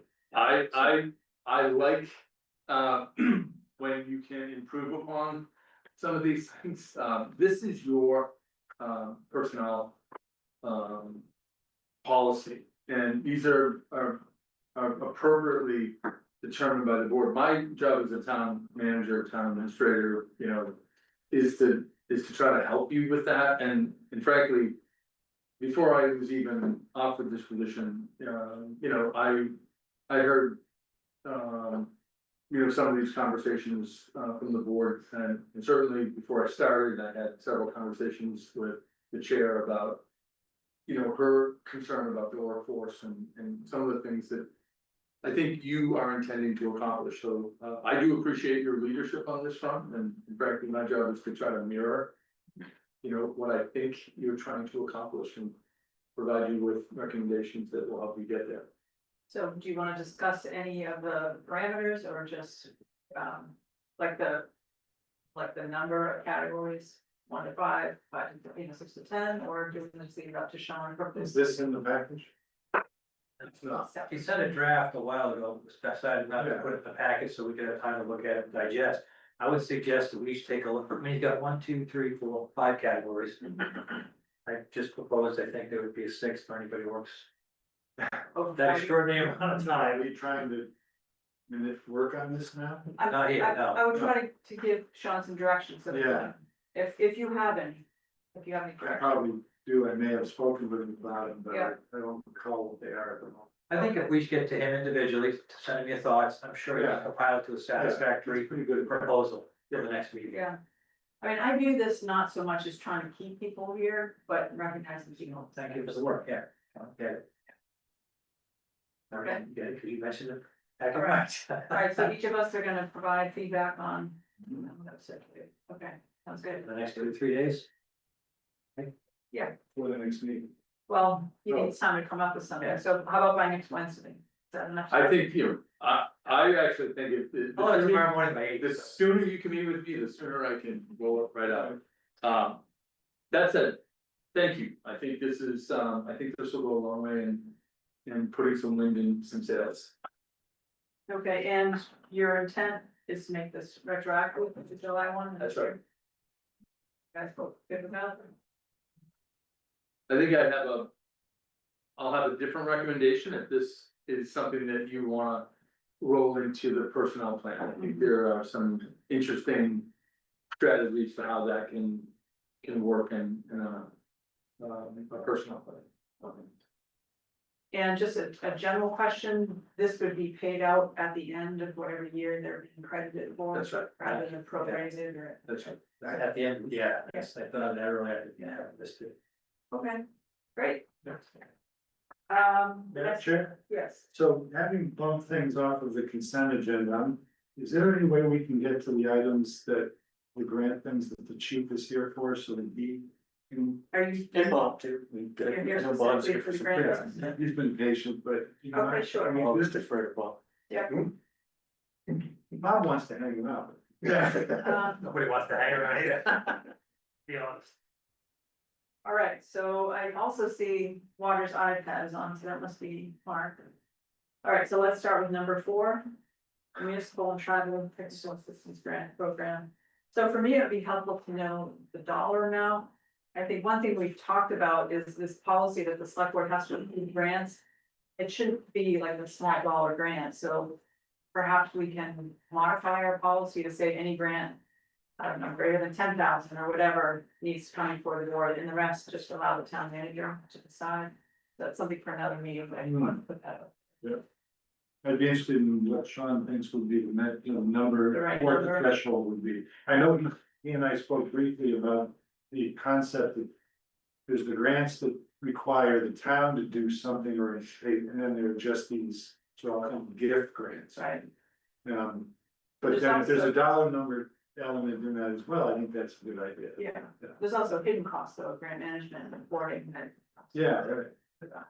So, Yes. I was just gonna put my 2 cents in, we have that in Amesbury, so we have, any grants, gifts or donations, 5,000 or under that don't require matching. It's just a memo, so every month you just put a list of. You might have to trouble Yeah, for it. I actually think, you wanna encourage staff to apply for as many grants as possible. I know there was a concern about workforce but these are, the town of West Newbury pays into state programs probably per capita at a pretty high level, and you should be chasing, as many grants as possible. I think grants should, if we are awarded, should come back to the board for approval.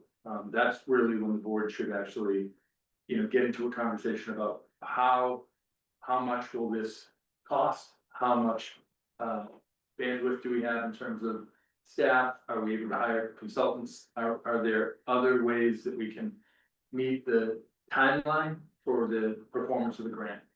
Now, I know that may be a little different, but, But then you're in the position of maybe having to turn it down. We found that it doesn't work well in this town. I got you. All right, so if, We got beat up pretty good last time. okay, all right, so if there's a sense that you're applying for things that really just aren't appropriate for the town, then look, we can come back. It's you're a smaller town, so I would kind of 5,000 seems to be a little de minimis. Yeah, I think 10,000. I would probably, We'll say 10,000, no matching, no future obligation, and no commitment of town employees labor over a certain number of hours. All right, so we look at the select board policy. Yeah, but we Well, can I'm do sending that. that to you. second. Very good. She's So over I you. said you. Chris, her name, Larry. Not me, Larry. or you. all right, All right, I'm happy to draft a policy that conforms with those parameters that okay, in terms of, the public water supply grants, these are critical, grants. There's a maximum of $50,000, but this, the town probably, won't receive anything close. It could be, around $15,000, and it will help support some Are you of the, speaking to 4 and 5? right. Yes, 4 and 5, that will help support some of the technological, improvements that, involve protecting the system. I'm not gonna get into too many other details, but, I'm happy to meet with board members and talk about the specifics, give you a tour of the system and help you understand the vulnerabilities. But are we being asked to approve accepting the grants or No. no, no? fine, Okay. that's, So cybersecurity, that's obviously, that's in the news every day now, so. It is. Not really, you know, again, I wouldn't get into a deep conversation, but it's important that we do these. Or apply for these grants. I've recently had some really good conversations with the water superintendent and I've met with the water board. Bob's been great. I think they have, you know, a renewed focus on, you know, looking at state grants and. Yeah. And trying to help the town avail themselves to some of these, you know, programs. These are grants that will certainly help the ratepayers, but they're good for overall. Can we make a motion on 4 and 5 or just each one? Let's just do each one, but I have a question. So will you be completing the application or is that gonna be water superintendent? It's gonna be the water superintendent. I am gonna work with the water superintendent and we're helping as, you know, as a town administrator should, we're a team, and certainly I wanna encourage, the water superintendent, you know, to continue to look at some of these grants that will help offset the costs associated with some of the, current projects that they're, evaluating, whether it's the master plan or the rate study. I think there are funding programs out there that can help the town. Okay, great. I move that we authorize the water superintendent with the assistance of interim town manager to apply for the municipal and tribal technical assistance grant program.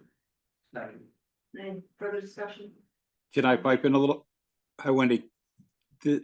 That tribal one is for the lead and copper investigation. There's another cybersecurity grant for the 15,000. There's two different ones. Right, we have two on here. We're just talking about the tribal technical assistance one first. Yeah, so that municipal one is lead and copper. Good, yeah. Thank you. Yes, that's the lead and copper. I didn't want them getting confused. Okay, all in favor? Aye. Aye. And then the next one is public water suppliers cybersecurity improvements grant program. There's no questions on that. I move we authorize the water superintendent with the assistance of the interim town manager to apply for a grant from the public water suppliers cybersecurity improvements grant program. Second. All in favor? Aye. Aye. Okay, Thank you. Thank all right, Thanks, Mark. the next Yes. two are next three. For cheap water. So this state 911 support grant, that's one you apply for every year, Yes, and the amount of that. so we've increased it this year because we do have some equipment in dispatch that could serve to be replaced. And the timing of this grant application is gonna allow us to put into that full amount. So the total we're looking at is $48,135.82. I can give you a summary of what the grant application is looking for. Are you If you want. interested in that? Or Well, I'm more interested in what it does, what does it get you? Like, what do the funds help you do? So, state 911 gives support grants each year for equipment that pertains to dispatching 911 services. So what we generally use this for is 2/3 of the cost of our annual fees for our computer systems that we use to log information. This is gonna be just under $16,000 that the town, would get reimbursed for. And then we have other equipment that's annual service for our connectivity to the state for state 911 and computer access to the registry of motor vehicles records. So that is, we go for this grant each year to take that away from our dispatch expenses, which is a big help. So when it's this precise down to 82 cents, these are reimbursement for actual costs in the past as opposed to a grant for future unknown costs? Yeah, so everything we do, we have to provide a quote. And so that's right down to the penny. Oh, you've gotten a quote for this from someone? Yes, for everything we'll put into the funding for it, and the quotes are gonna be good as long, they're good long enough to cover getting the grant? Yes. Perfect, yeah. And with the exception of our computer-aided dispatching costs, those are billed usually in the fall anyways. So by the time we get the invoice, we have the yes or no from the state. So I'm just curious, so if I on my cell phone dial 911, will it go to you? Depends where you are. So if you're in town, it should go to us. And if I'm in, If you're on Route 95, it may not go to us. it might go to the state, Yep, if you're in Newburyport, it should go to Newburyport. and if I'm in Maine. And I hit 911, it will go to their local dispatch? Yep. So all 911 is off of your phone location? Location, correct. It's the closest tower. Yeah, And that's true. So the closest town could be Haverhill. sure. And then it's gonna route you through Haverhill and then they're gonna transfer it to us. Okay. It's a lot more precise than it, used to be. All right, any other questions on the state 911 support grant? A motion to support the chief submitting for the state 911 grant, was already $40,135. Is that number for sure? I don't wanna limit you by. Yeah. The last quote I got was just the other day, so, Okay. yeah, All right. and they want us to be, we have to be right on the money. So Okay, Jim did it. second, all in favor? Alright, Aye. Great, and then the support and incentive 911 training grant. Can you explain what that's for? So the training grant is, every year dispatchers have to do, continuing education.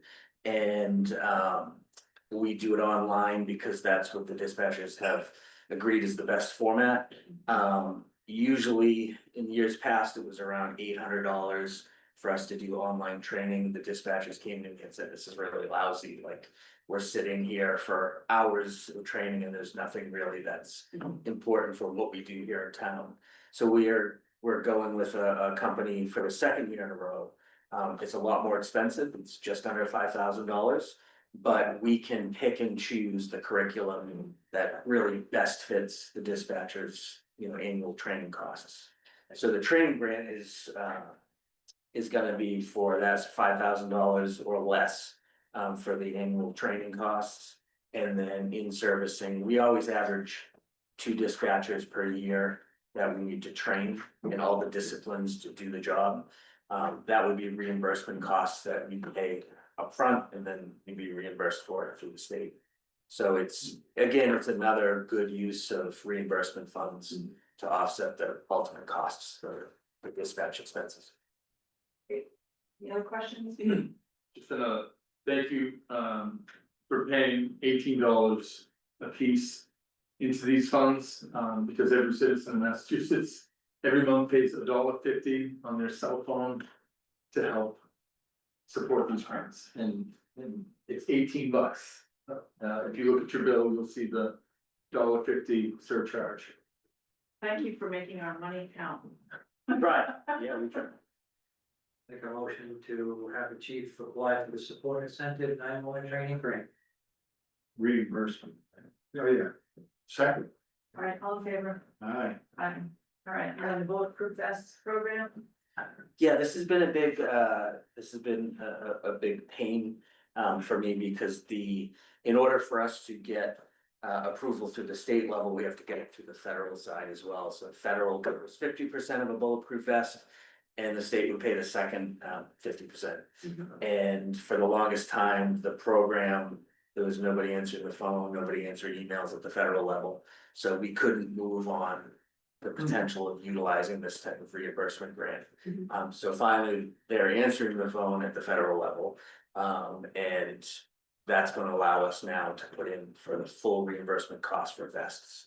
Probably no more than 3 a year, is what I'm looking at, but possibly 4.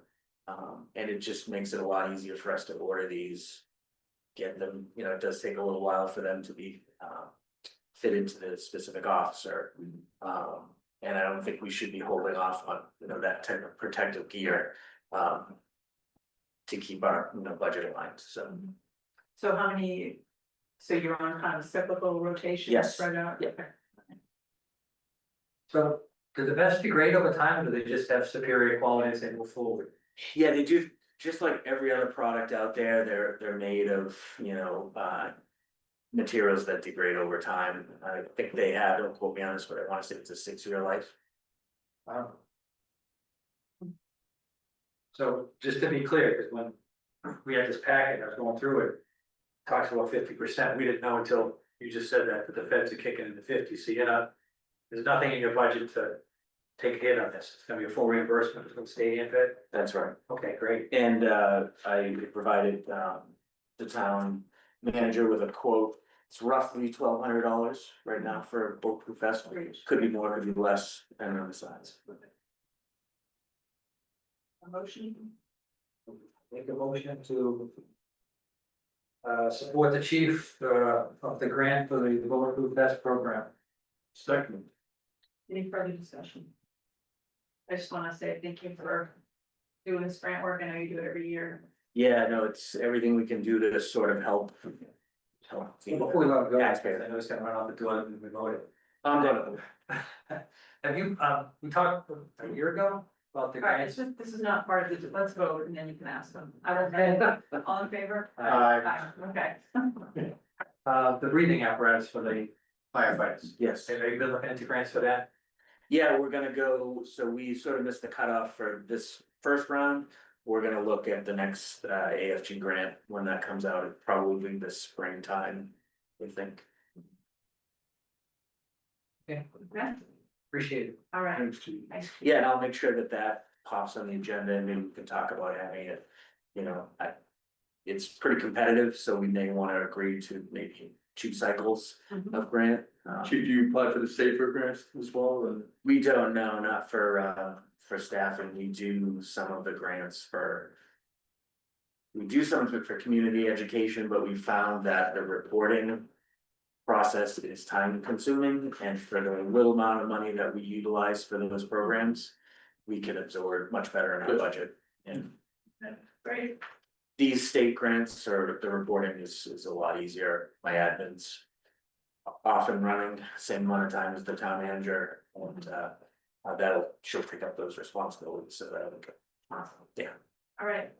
Thank All you. right. You need anything else, or can I? No. It's good. Okay, Yeah. thank you, good night. Thank you. All right, so we'll go back to item number 5, which is the select board letting to board of city chairs. So I just drafted this after a meeting. Is this what you want? Is it the tone right? Is the content right? Yeah, it's on page 11. I got it to 1 page, which is my goal. And then the attachment has all the assignments for liaisons, so please review that. and you're on board. Barrett's gonna be one line, so. So we're gonna let a couple of comments, maybe a little sneaky, but Yeah. second paragraph, the board has encouraged Sean to act as if he's a firm. I would say with the authority of the town manager. To act with the. I want the town, people should know that he has our backing for that, not just act that way. So is permanent the right word? I don't know. I don't think so, No, yeah. it doesn't seem I like. think, don't you what know, to say. Say that, Full-time?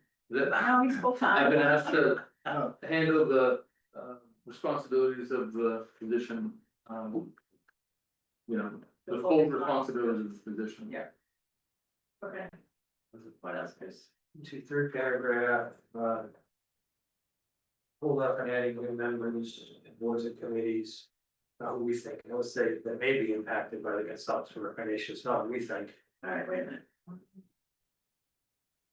So Who may be impacted, so just. which line is that, Chris? Just Third the- paragraph, second and last line, While we went ahead? that's the sentence, but at the end of the sentence, adding new members, we'll hold off on adding members. It's not members who we think may be impacted, but members that may be impacted, we haven't made a judgment yet. Oh, what you mean? But what are we basing No, maybe what on? it needs to say is adding new members to We just BC. decided to hold off because it may be impacted, not that we're deciding. Oh, but we just appointed some tonight. Hold on, if I may, Chris, is what you mean by adding new members to BCCs for That may be which we impacted. think we may be, it's the BCCs that may. I don't be think it at all. impacted, not the people. He's saying we think should be struck, which is fine if you wanna say that. They're just saying there's gotta be some basis. Oh, for may. we think, Yeah, because we reappointed, That may be a point, once we see the report, I don't know, we just appointed new COA members, I didn't make the agenda. oh, so, right? but you don't do the people, Play nice, I guess. Chris, other than the we think, does that sentence? Yeah, yeah. should mean the committees or the people? Like, if we appointed a new member to a committee, as we just did, it's not necessarily, if that committee shrunk, they might not be the first people that shrunk off, right? I don't think they're gonna be shrunk, they might be combined or eliminated. Right, so that, but it's the BCCs that may be impacted and not the new members. Yes, Is it, yeah, I don't think the sentence is clear enough. okay, I actually don't think you need that sentence, and I think, you know, the fact that you're gonna meet with them to discuss the recommendations is the most important point. You're gonna, you still have an affirmative responsibility to help, you know, the boards and committees effectuate the work, and, you know, you need to take appropriate action, but you may use your discretion to, you know, be prudent about certain appointments. okay, so just delete that sentence. Yeah, I just think, I mean, that's what we You could decided. say, or we may decide to hold off on adding new members to BCCs that may be impacted. What? I But that's- think, you know, we've already decided. that's your that, prerogative so, yeah. all the time. Yeah. Okay, Okay, so just delete it. but telling these people that, I think is. Could be unnecessary. Okay. So we have two people who are wanting to be appointed that I'm holding off saying this, so. That's Okay. fine. There may be more tomorrow, I mean, you know, Okay, So by default, we're holding off because they're not being brought to the board. Mhm. That's Okay. always, They may not that's know. always the prerogative of, right, No, Sean, I understand that, but I like people knowing what's happening as opposed to why am I not getting a response? right, I have to give them something, so. So I that's- think that including this, just to push back. Yep. I think it's fine to say we may decide to hold off and it. On adding new members to BCCs that may be impacted by the consultant's recommendations. The who threw me off because of who is people, sure, that is things, so. Okay. That sentence at least will inform them. People who are asking to be appointed to a vacancy or who you're asking may not get appointed because of that, so this makes it clear. We made it a does statement, make, we made the statement in the public meeting. Every appointment. Yeah, but not everybody hears, remembers that. Also, This this is also the- gonna this read is this and how we appreciate it direct too, you know, there's only so much you can fix. But if it's already written, that's just. I think it needs to stay in there, I just like instead of Okay. we think that. Yeah, take out the we think, and I would recommend saying, we may decide to hold off on adding new members to BCCs that may be impacted. And then now it's on, they're on notice in writing and not just, oh, I thought I would be sure ready for the meeting. Okay, got it. Anything else? Yes. Two things. Yeah. I would like, and I suspect Barry would like, I would like to get a list of the emails for the board and committee chairs that I'm responsible for. Sure. And I know Wendy goes to every one of their meetings and celebrates the holidays with them, but I just send out an email and let them know I am their liaison. Well, I kind of set the tone there, didn't I? Okay, How so? there is a range of approaches to filling this role, reviewing agendas. I know. Okay, just provide me cover, Chris. No, but is this list final in terms of No, what's proposed? No, Oh, this good. is just, Well, a 'cause I- first draft. I gave you all of Ross's plus Yes, ones you've. I was actually thinking that I'd be happy that. I won't arm wrestle before, but I'd be happy to do the agricultural committee. So I'm appointed there. Oh, there you go, never mind. But we can change that. No, well, however you wanna do it, but, I just see you on a bunch of them, and if you wanted to hand some on, that would. So I'm on the committee anyway, so you can just leave it there unless you want to be No. the liaison to. You're on it now, you're your own liaison, Okay. that's fine, that All makes sense. So you good with the? So you know what, you had mentioned me before as board of fire engineers, and I'm happy to take that, I may have said, but I don't know anything about it, you'll like it all do it, but Okay, if you wanna hand me that one. all right. Yeah. Is that even on the list? Yeah, Oh, there it is. yeah, Okay, so that's gonna go to Barry. yeah, And I thought the list was a really nice distribution of Yeah. how people. Yeah. Sorted out. Chris, any other? No, maybe I also take mine, feel free. All right, Barry, you go with the ZBA? sure, yeah, and, I mean, is harbor committee, are you on it, or? does it meet? You Is can there just one? leave me. I've been going through meetings, I have like 2 meetings a year, and we talked about changing the bylaw and nominating the committee, so it's fine. Yeah, I didn't know if that had anything to do with the Concom overlap, so if it was a. Not really, it's more about the number of moorings and Oh. permits and all that stuff. I mean, I deal with that stuff in my work for. All right, I'm putting your name down. I'd be happy to be harbor committee, I don't deal with any of this stuff. and now I'm done. So I'll take Harbor and Board of Fire and leave you on. He was on a roll there, wasn't he? Hey, keep going I'm there. trying to get you off a bunch of these.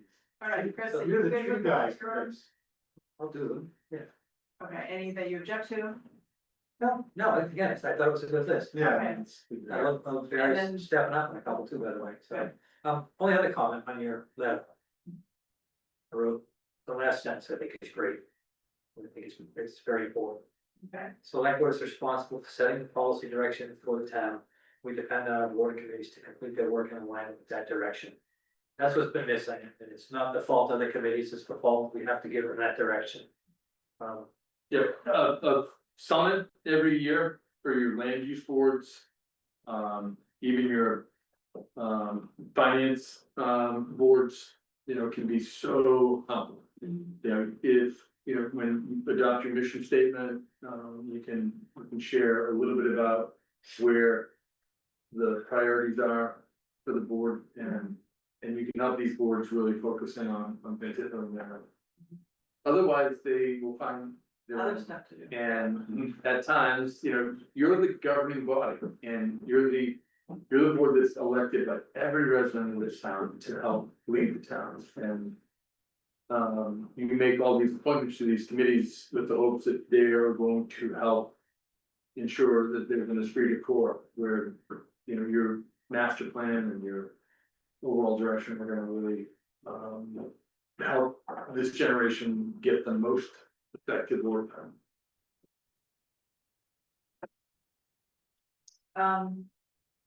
So on the elected boards and committees, are very good on that as well. Barry, I put you with water, since you're kind of taking over water stuff for us.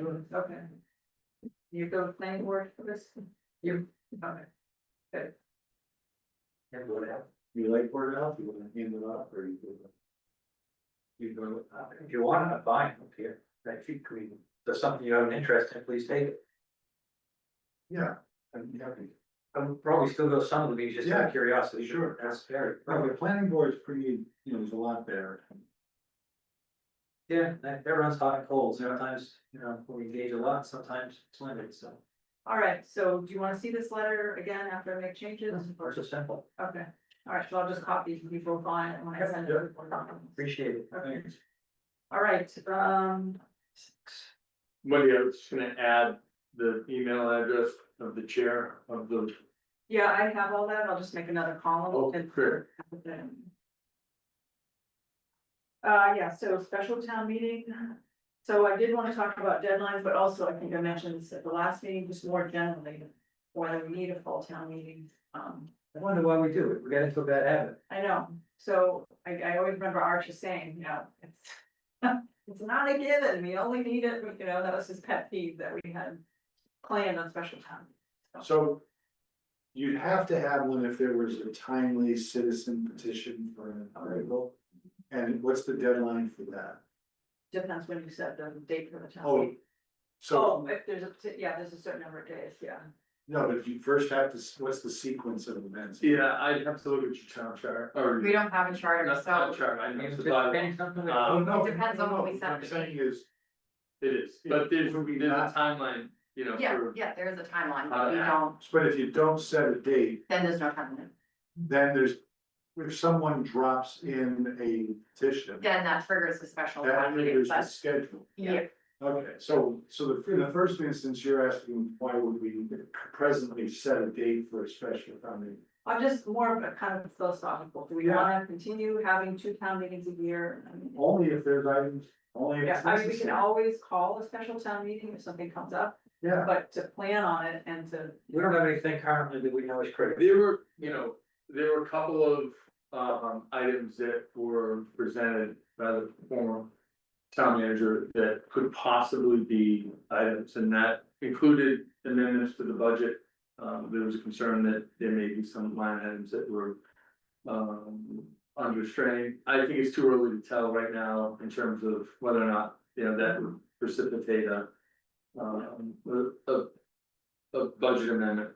I do think, you know, the only thing that I can think of really would be, you know, you're having a special town meeting to offset your levy, if you had Your turn back. an opportunity to model your tax levy and your tax rate and use some of your free cash to help ensure that you were comfortable with whatever levy was gonna be established. That to me is always a good exercise. You can go over that, with when you do your tax classification. And just have a sense that, maybe you wanna have a special town meeting just for the purposes of making sure you have the right levy. So that would be end of October or November? Likely right at the end Okay. of, end of October for preliminary, beginning of November, depending on when the LA4 is completed.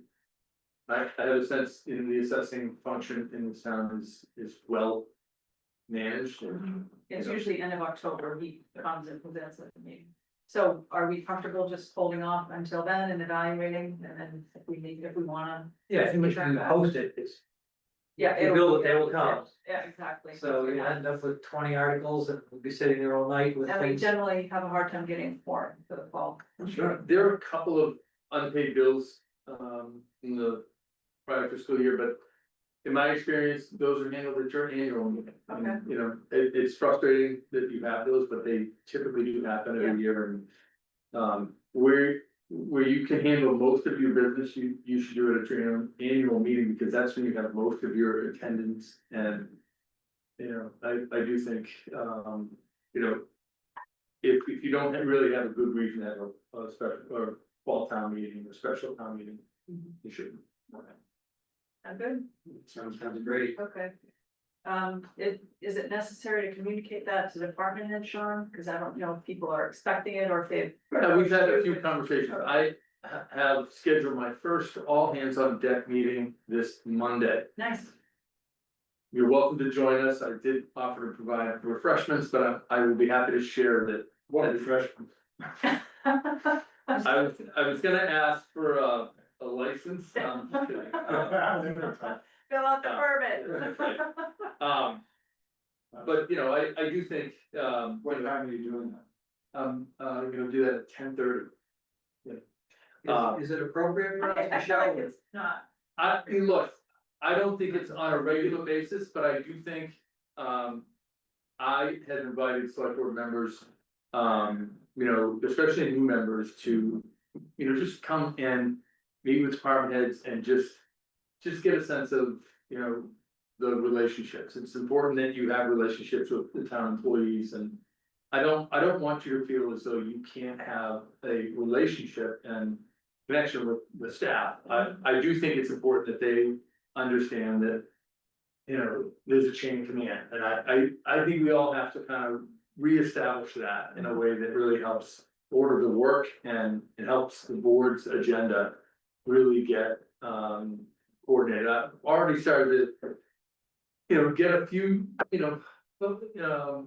conversations from staff about other board and committee members, and so I think it's just important that we keep that chain of command going. But I'm happy to have you at a few of these meetings. I can understand about all of this showing up, but might be helpful for me, just go watch a discussion and hear some of the stuff from different departments being used there. So without your objection, I wouldn't mind sitting. Yeah, I mean, I think my concern is in the past, other board committee chairs have felt like they are entitled to be here, and I think that diminishes the town managers. And so if the expectation is no board committee members and then we show up, it's kind of, I think if there's an invitation, I think that's really the difference. I don't think it would be appropriate for the board to just show and invite yourselves to meetings of professional staff, because it will create a little bit of confusion among staff that, yeah.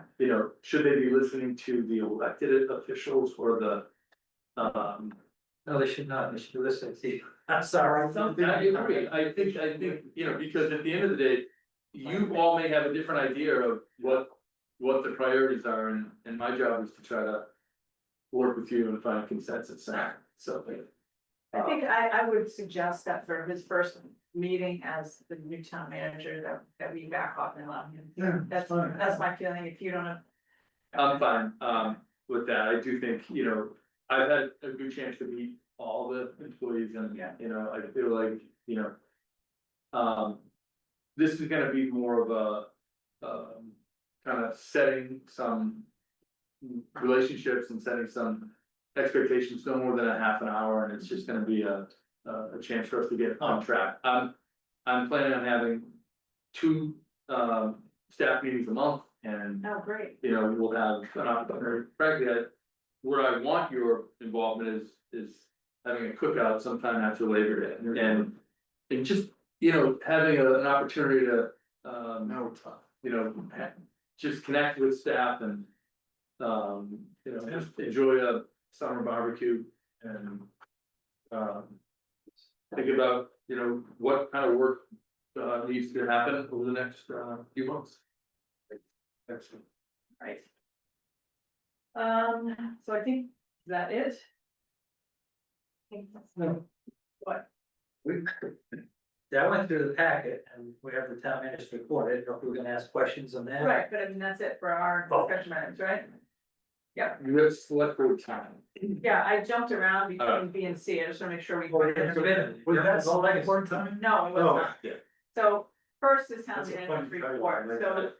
Sean, do you typically make a presentation or just if we have? Yeah, I just kind of rattle through my report. I write this report, for the board, but I also think the public, really, has appreciated hearing a little bit of the busy work that we're involved in, and I hope that, these reports will become more informative as I get a little bit more, experience and I get more updates from department heads. But first, I just want to thank the board and thank town staff. I really have enjoyed my first couple of weeks. I've enjoyed meeting with a number of the department heads, and I enjoy their passion for the town. I've had a chance to tour the town, with,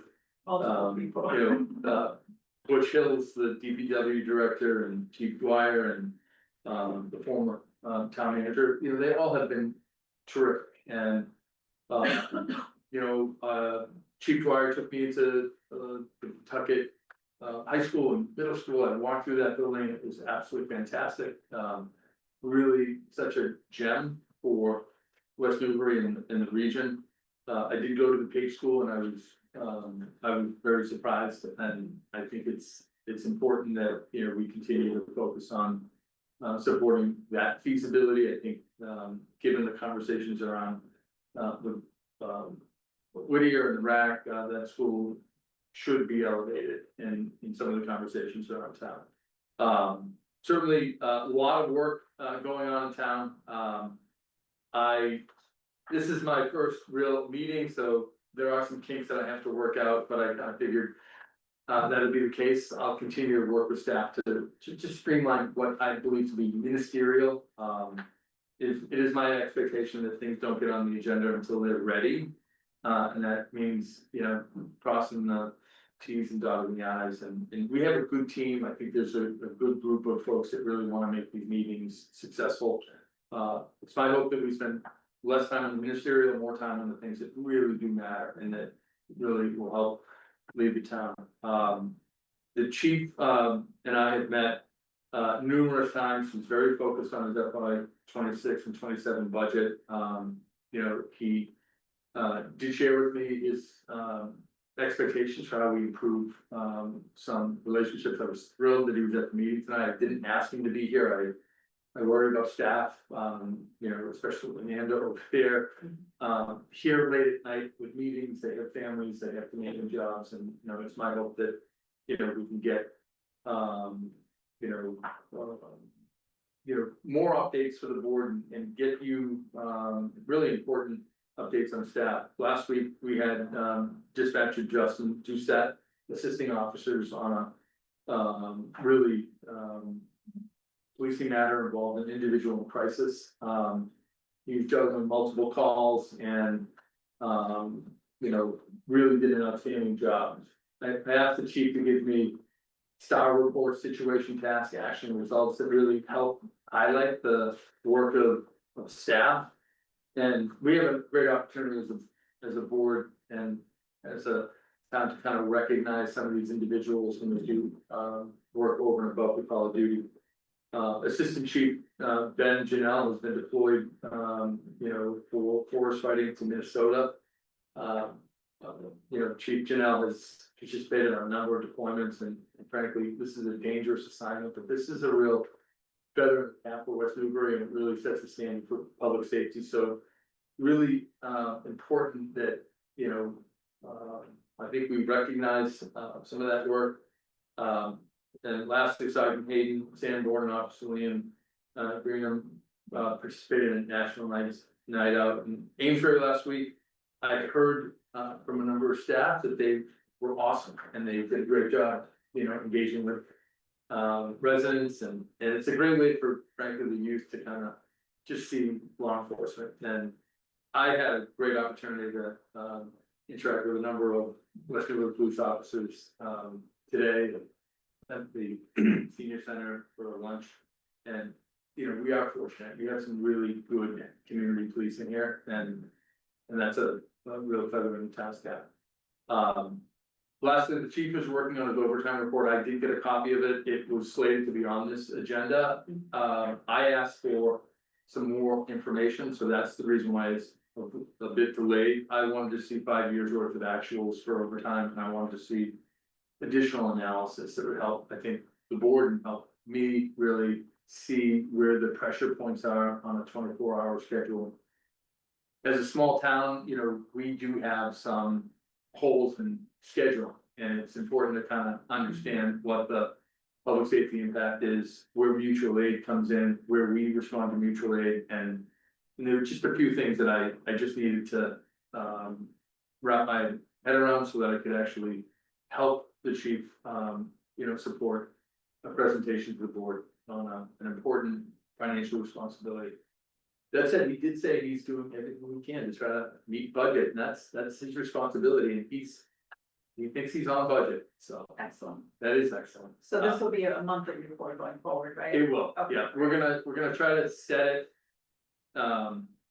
For what it should be so that we can project to the end of the year. Okay. I wanna see a end of year projection based on 12 prior months, over the last 5 years, so that we know where the high months are, where the likely,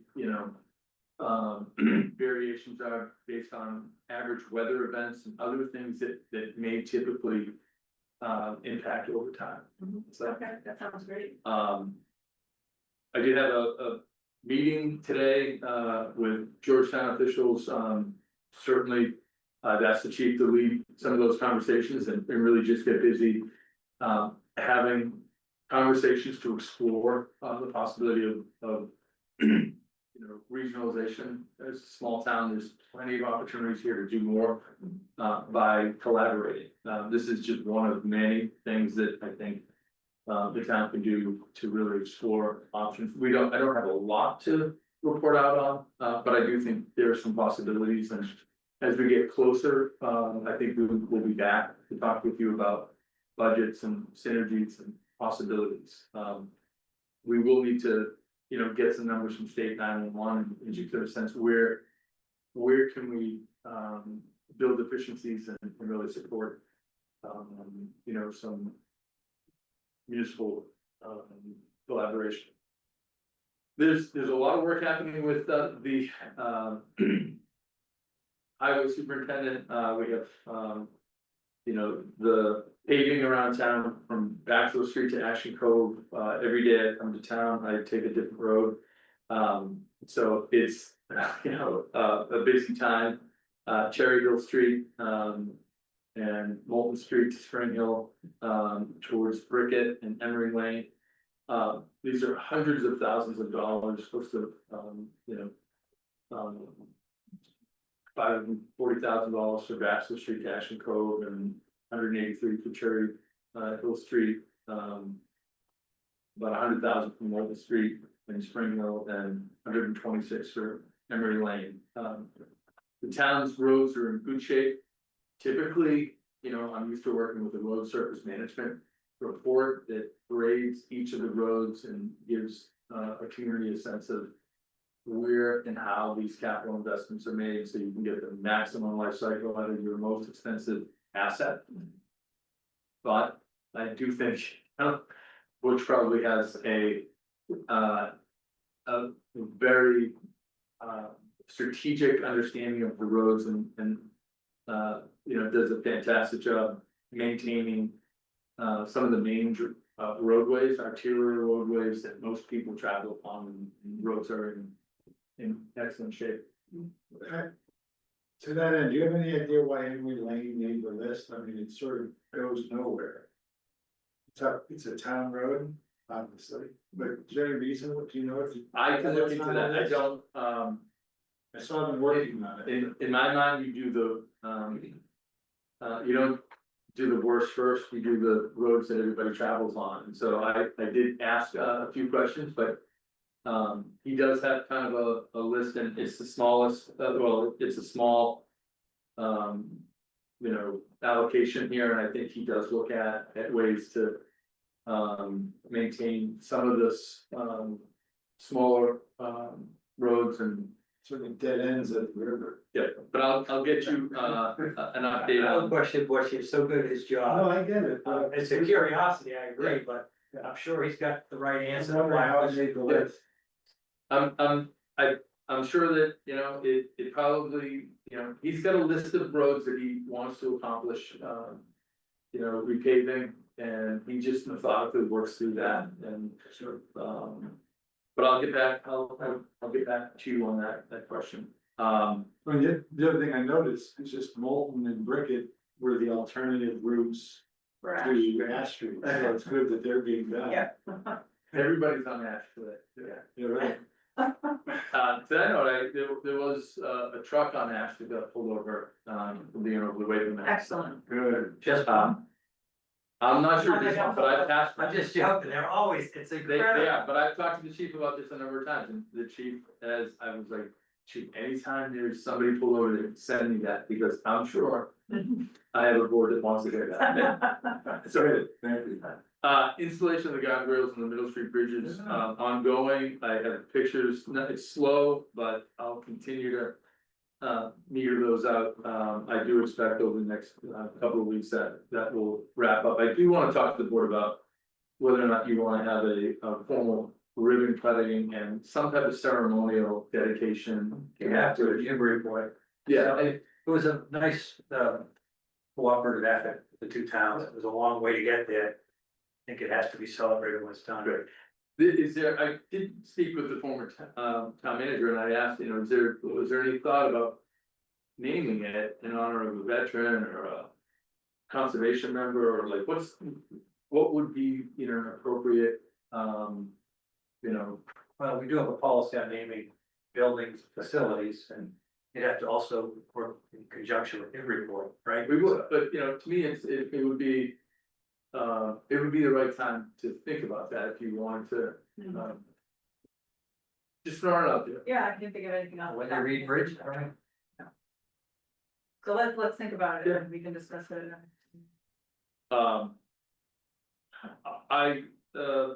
Sorry, you through the chair. Yeah. Not somebody got it. Order. Surprise and Butch has, shared with me a couple of updates on the Rock, Village Bridge. I know this has been a hot topic. I do have contact information for, Mass DOT officials. I'm gonna schedule a meeting and just encourage them to keep on a critical path. I know it's a hot button issue, and, I think building some relationships. Butch has said that, he has a terrific relationship with the DOT officials, and, they are very responsive. We just have to get that thing resolved. It seems like it's. I think they thought we were very casual about it for so long that there is no critical need right now. Now, I was out there Saturday, coming down, truck went through, hit the first one, slowed down, went right, it's just, and my daughter saw somebody 2 days before, so trucks keep going Yeah, over, they keep going. and they hit the crash bar, they just keep going, they're just, you hit the crash bar, you think you back up and stop, but they don't, so it is critical. And you listed the people, and I'll say the one gentleman, Paul Stedman, he's great, he's been there, he's been at least 32 years. Yeah, I think I remember working with. Yeah, I can't believe, so you got good people at T, now, Yep. we can get it going. I had a number of, meetings with the, water department. I've worked with Mark, Marlowe, a few times over the last few weeks. I think he's been very helpful in helping me just understand the water system. I went down and I toured the pump house and, I looked at the, significant investment, in the water treatment plant. I mean, it's a really impressive, well field. Town is a real asset there. There's a lot of work to do, to really think more critically about some of these issues and, you know, I'm eager to really think, of ways that I can be helpful. I was invited to a meeting kickoff of the, master plan with, Ty and Bond. You know, the town's really looking at a master plan. I was surprised to see that, the area of town that isn't covered by the water system wasn't being evaluated for the master plan. Fire chief wasn't invited to the meeting, and I've really suggested that we really broaden the tent and really think more critically about what the future, for the town should be in terms of fire suppression. You know, the capital plan for that system, we really should at least have a focus on extending fire suppression throughout the town. And that's how you bring in the other third of the community that's not on the water system. That's right. You know, and again, I'm not suggesting that everybody has to connect to the water system, but I do think it's important to have a plan. And if there are state, federal funding programs to help support, you know, the, you know, extension of a water line to help protect life safety. I think. So pardon me, but I thought the whole town isn't covered with fire suppression. Why did I thought I heard that at the water commission meeting? No, I think they have some, drafts where they can draft water out of, some water resources, but, you know. I mean, there are small pots, but I just mean conceptually, people that are on the water system have said they don't wanna pay, you know, Right. but if they're being provided fire protection, you know, and that's the way they're engaged. Very interesting. We had a good conversation on, Whittier. I have spent a lot of time just trying to get my head around that over the last, 10 days. I know it's a hot topic right now, but Let's not go over that again. I know, I'm not going over it again, but I did put, some information together and it's been interesting to me. I had watched the last two planning board meetings and I appreciate the, you know, work of our consultant Denise McClure. Denise is great. I know her and I've worked with her husband. And it's been certainly, it's been fun bumping into some of my old colleagues. You know, we did receive notice from, the AG's office that we had a procedural defect in one of the, planning board, articles. Amanda's done a terrific job just identifying what we need to do to cure that.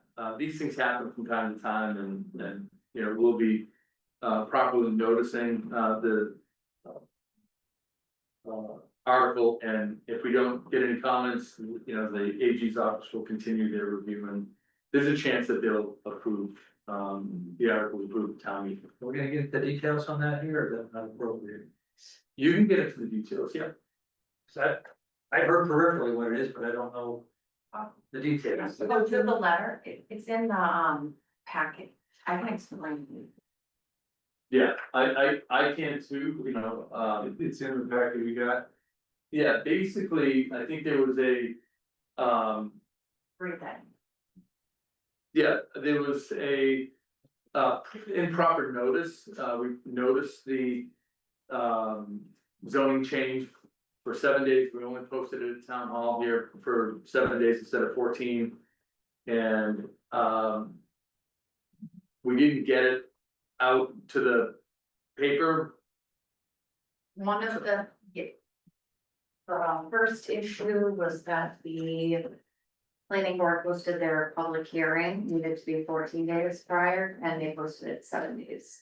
The other issue, there were 3 issues, Have to notify Mass for the living. there's 3 different entities that they need to send their legal notice to, and they didn't send this. Yeah, the regional planning commission. Yeah, Remember, so it's not in your packet, Chris? Yeah, I didn't see it. so I gave Rebecca 2 versions, I'm sorry, but one of them is actually This posted is a letter downstairs. from the AG's office? Yep, so it identifies. The Yeah, but procedural other than defects. those issues, what did they say? You got? They have So I to had correct to it? post that letter into the newspaper. Yeah, That went in Wednesday, that cost $1,600 to Yeah. post that. That needs to stay up, it's posted in town hall for 14 days, and then if we do not get any objections or people that feel that yeah. this is gonna be agreed with them, then I fill out a certification attesting that there was none, and then they can resume. The AG stated, or their office stated that if this was like 20 years ago, it would have been rejected flat out, but they changed the law. Is this on the zoning of the prohibition? This is the prohibition, I don't understand why they also delayed on the zoning, because they're both kind of, but they're completely different, and everything was followed on the zoning. So it's just very exciting, I don't understand why they both are being held up, but. So, you know, from my understanding, it was just insufficient notice and a failure to provide notification. They gave us a process for curing that, and, you know, Amanda has, you know, set forth a number of things to help correct the deficiency. They still may, you know, not approve it if we get An objection. an objection, Yeah, but, you know, typically there is one. They may be just expecting that to happen quickly and then issue one. They probably have a letter ready to go. Well, so then it's 90 days, once this expires, right, then they have 90 days to review it again. But it's odd that they would hold the zoning, it's got nothing to do with the prohibition. Well, that's what I'm No, but not, they may have a letter already drafted. True. And they're not gonna do it. well, no, in because 90 there were, days. there were 4 articles that they considered total, 2 were general bylaws, so the dog one and the, car stores, those. In their determination letter, they approved those right Oh, away, they approved those. they said 19 and 20 were on hold. yeah, I just. Are you able to look into why 20 is on hold, it doesn't make any sense? I just asked. Yeah. It was, I didn't see it in the letter, it's fine, but, It is worth asking. So, I mean, so even if, you've done all this and somebody does object and they reject it, we could just come back again, but we have to wait 2 years, is that right? Is it I'm not so? sure the exact timeline, but you could come back. And I think the reason why I don't wanna put the onus all on the planning board or anything. Do you remember how we had the bylaw at first? That was the only article. This one came in very late, so I'm not sure when the planning board received it, and I kind of at the time, it's like, I don't know, if that close. I think when there's a procedural irregularity, the 2 years not relevant. Oh, is that right? If it's So we- rejected, Yeah, Because I know that because we screwed up on the cell tower bylaw 20-something years ago. We had all the hearings and I won't mention anybody's name, but neglected to post in the paper. Oh, okay. And so we came back at the next meeting. It Oh, was, all right, so. it was that simple. Worst case, we just have to do that. Yeah. Okay, all right, thank you. yeah, you know, it's a procedural defect that they have worked with communities to cure, but it just takes a little bit more time and people have a little bit more time to file an appeal, and if that happens, then, you know, they're gonna send us back. Okay. So, So can that, can you send that separately to Chris and Barry? sure. You don't have it in your packet, Barry? I can send it first thing in the morning. Okay, Sure, I have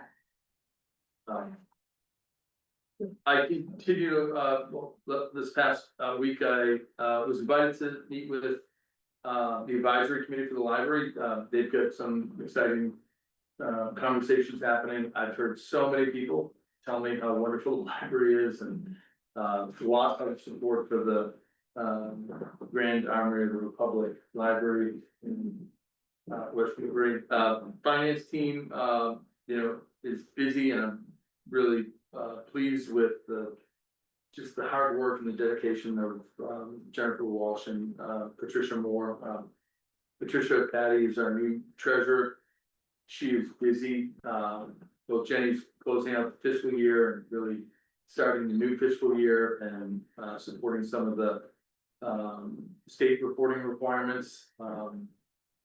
I've talked to them about the budget process and, certainly, would like to talk more with the board about, you know, what you think we could do to improve the budget process and just help the staff really, start early on preparing, a budget process that will make you feel as though you're getting information to feel comfortable about ultimately your vote to support a recommendation.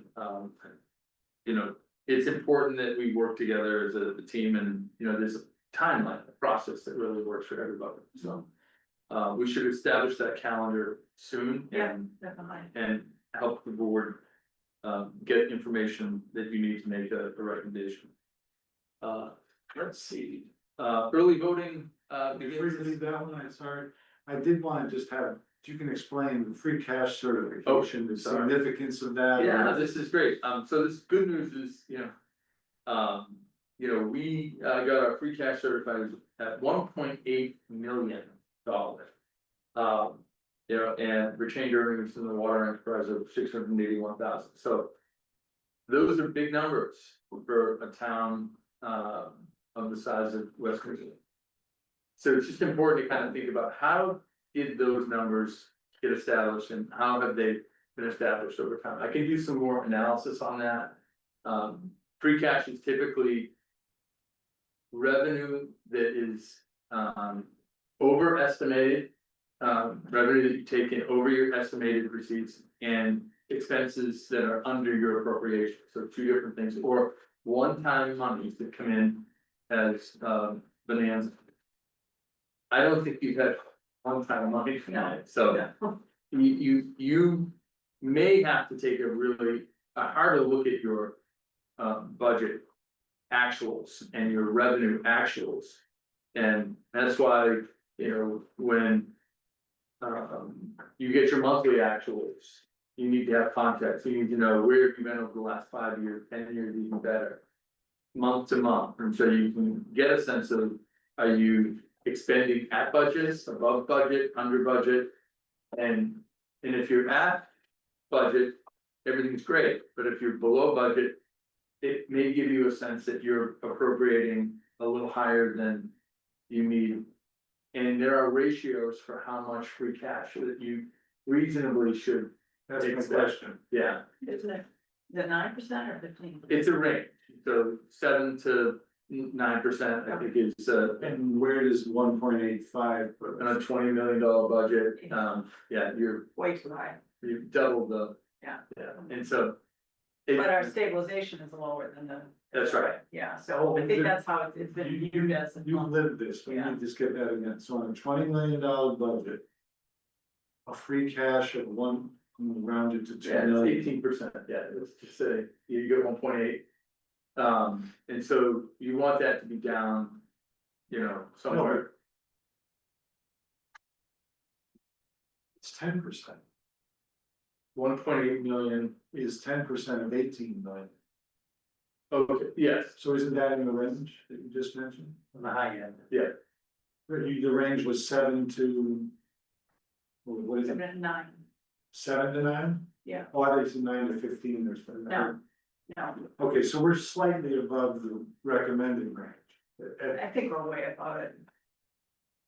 I mean, you're looking at It's not that for just the rate. stabilization too, they Yeah. run hand in hand. Yeah, Yeah, so. Anyway, that was my question. it's healthy, I think, See, here you go, you know this. yeah, I think it's I'm just healthy. trying to get a handle on, yeah, what, does this mean? I was asked, one, that we're overtaxing? Yes. Yes, That's, I think that's what Sean's getting. yes, well, that's what I'm trying to get. With the same thing said, in the back of my head going, there's too much there. We could put it into the school stabilization fund, exactly. which we're looking to sort of pop up because we now get Page and we have Whittier. Yes, So, and also that fund was reducing because of the high school. So there's places it can be put, but I agree with the point. We probably are overtaxing to a degree, which is, I wouldn't say. or over budgeting. Yeah, so, yeah, well, my funds thought, overtaxing. I do think. And underestimating revenues.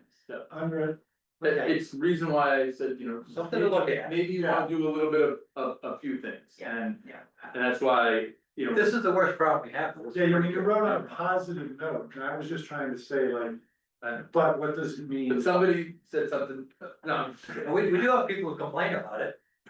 of course they. I'm not saying it's a bad thing to have free cash, I just wondering where that leads. So, Good, yeah, answered my question. those things that, worse problems that, but it's important policy. This is where the board should spend a lot of its time, and you're thinking about how do we actually use, these funds to help support, you know, some of the policies that would make sense, and you may wanna look at your average single family tax bill, your median single family tax bill, you may wanna look at your long range stabilization, you wanna maybe tighten that up by beginning your budget process by estimating your revenues, and as a board, and helping the town manager really help you tighten up your expectations for how much you can appropriate every year based on how much of your non-real estate tax revenue you reasonably can project. I'm not sure that conversation is really come into focus, and I think that's an opportunity to really strengthen the town's financial performance. That said, back to early voting. Yeah. If you wanna vote, if you like democracy, early voting, you know, for the September 1st state primary begins this Saturday morning at 9 AM to 1 PM in the main lobby of the town offices.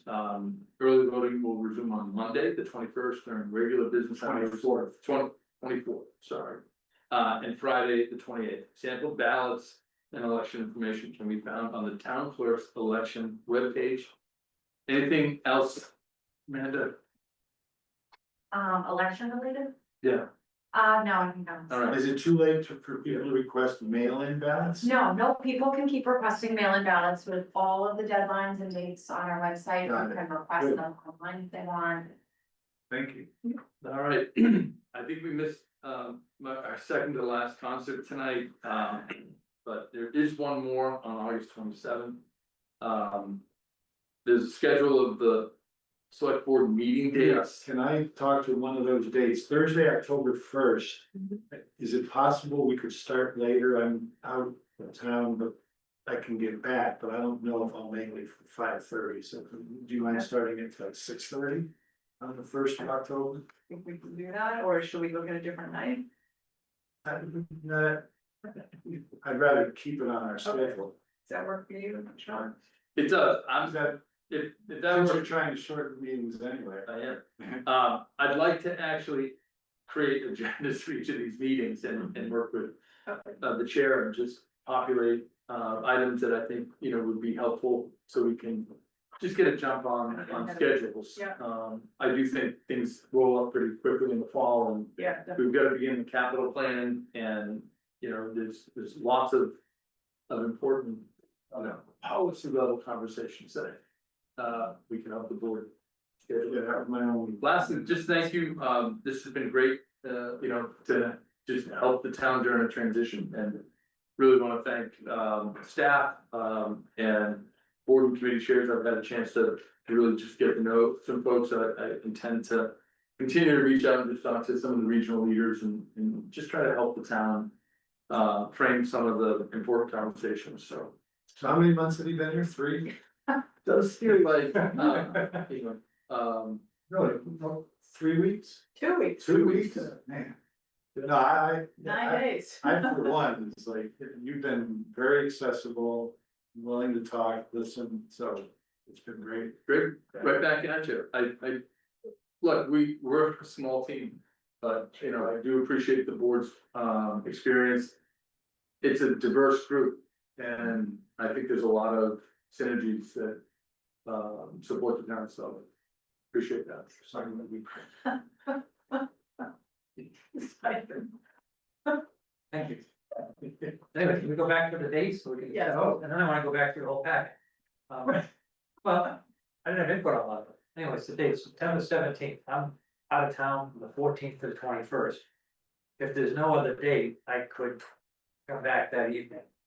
not great, but. Wait, say again for, September September 17th. 17th, I'm out of town for the 14th to the 21st. okay, so you're not here that week. I could be back with a little bit of travel. if I have to. Well, what about doing the Thursday in between those two meetings that are problematic for you guys, so it's September 24th instead? Or do you think we need to have a meeting every 2 weeks, Sean? I actually, I think whatever works for the board, I don't anticipate there's anything urgent right now. I think the only thing that could pop up is something in the rack. Yeah. And I think you can always have a Impromptu. Zoom meeting or a quick meeting for that. So you're saying do the 24th and then not the 17th and not the 1st? Right, That's why I wanted to get Yeah, that in. that, You yeah, have yeah, that. no, that. does that make Yeah. sense? Okay. We'll revise that, so that. Everything else good as far as you know at this point? Oh, yeah, February's fine, I got my schedule figured out there. I think I have no idea what's happening February 4th.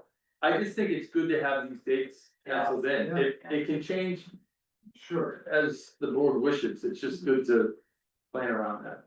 And then you can figure out when to slot That's specific budget things and. And can we sort of speculate if, I hope not, there were a fall town meeting, when would that slot in? I mean, just generally. I think it would have to be after the tax rate classification hearing, right? So maybe November. I've held them, as late as first week in December. As goofy as this sounds, like now that we've moved it to the 24th, do we want to literally then go back to 2 weeks, so go October 8th and 22nd? You know, kind of just pull the whole I'll push it schedule all back. back up. That's fine, I just have that week out that I'm out there, so Yeah. everything else flows for me, so. And that way we're not, So we meet the 3rd, that way we're not waiting until the 15th of October after the 24th of September, but then we'll get back to 2 weeks. That would, all right, so. Like every put out, What's that? that'll get put back out, so we don't have that. Yes, Okay. Thank you. all right. Great. So do you wanna explain the web board time? Yeah, Can we go back to the packet still? Oh, we're back. Can I just give this to her? This is the AG stuff. Uh, Oh, thank you. There's 3 copies and here's that Article 20 was a request from the AG that town council signed. They asked for an extension for more time to review. Town council? AG requested it of town council and Oh, I then signed see. to I see. extend. Okay, but not the 5th and 19th and they're 2 weeks. yes, we'll send the schedule back out and just. All right. Yes. Yeah. Relative, I'm gonna go through your report quick, if I Sure. can make it real quick. You mentioned you hit the auditorium for the high school. I'm confused, the redo it's taken longer than it took to build the whole damn school, so there's gotta be something we're not hearing about.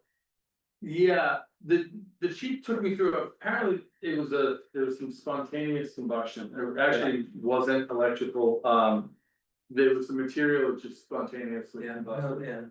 I mean, it looked like it was coming back, into shape, but they were still doing some work on it, so I can get an update on the facility, I just. You know, it was a quick I've never one. seen a project. It's taken this long without explanation, leave it at that, anyways.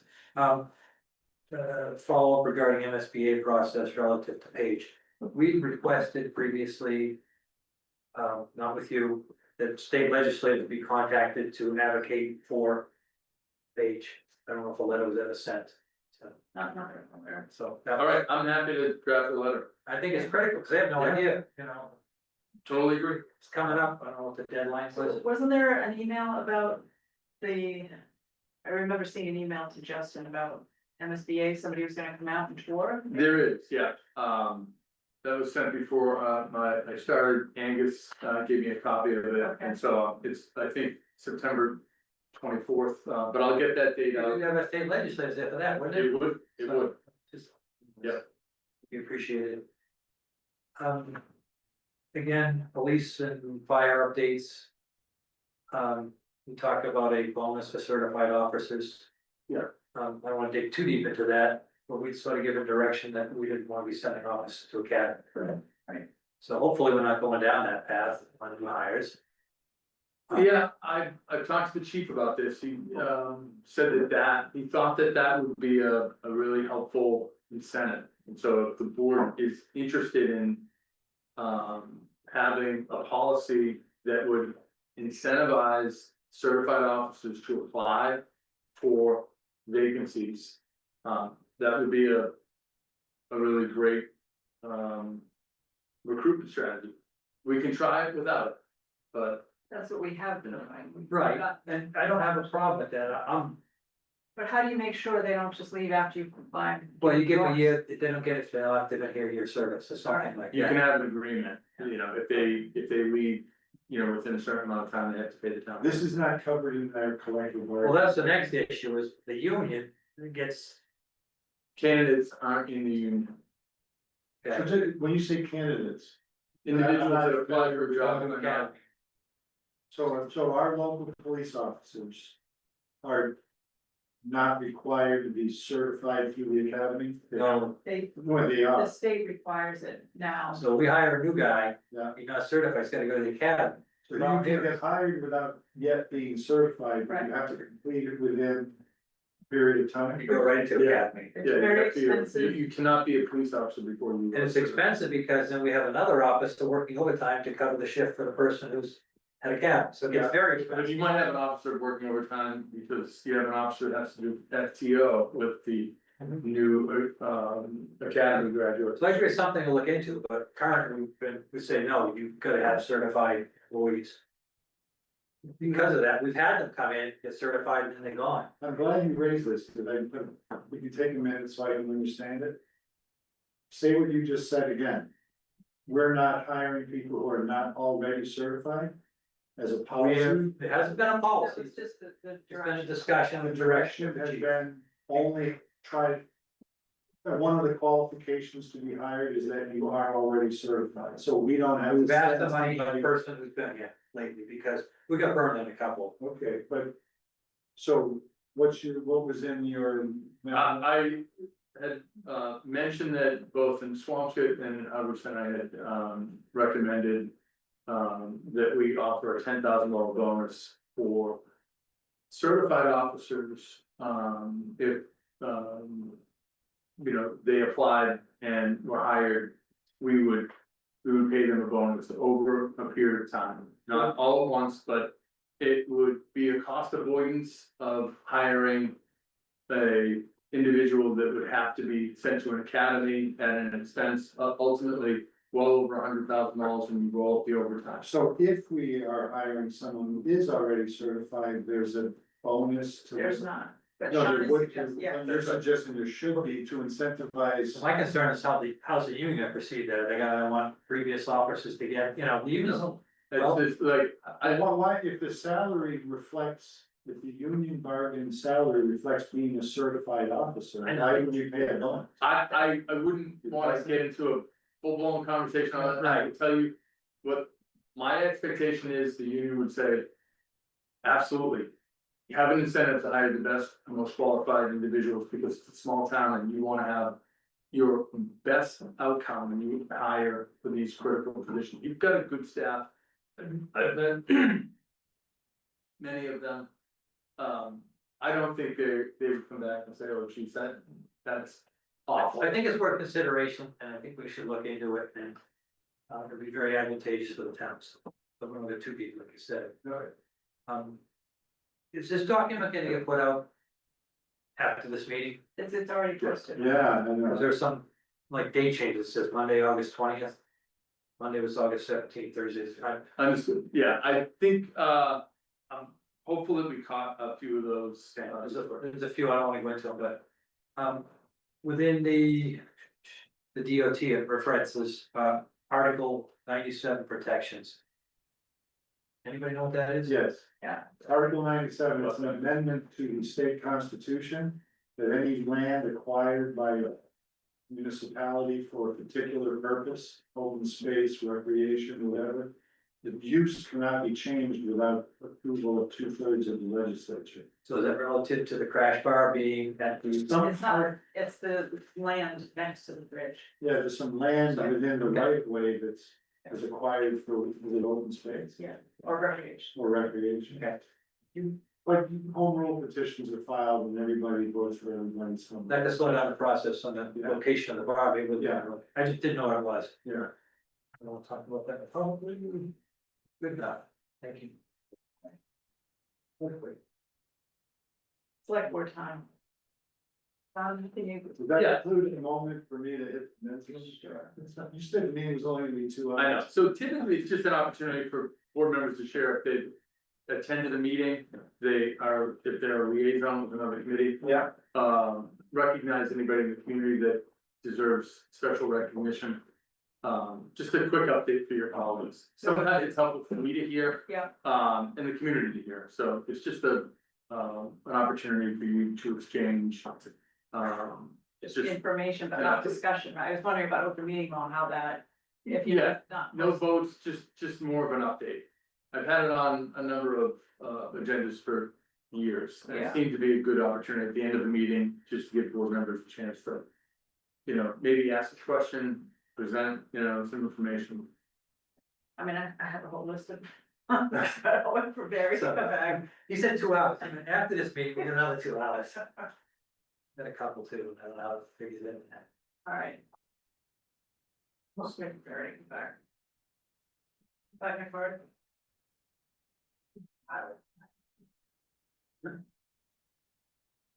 Or one day I live my life with 3 by 5 parents.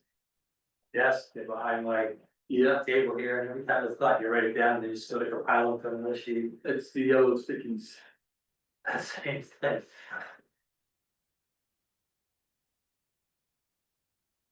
We used to go in the back of, remember where there's. Somebody in town goes around business, I don't know what's thinking, the whole block. They use the back as the front was printed with their business. So why not just use paper? Why have those? Just because they. Perfect size, you fold it, put it. Oh, I see. Big thing, paper's too thin. Yeah.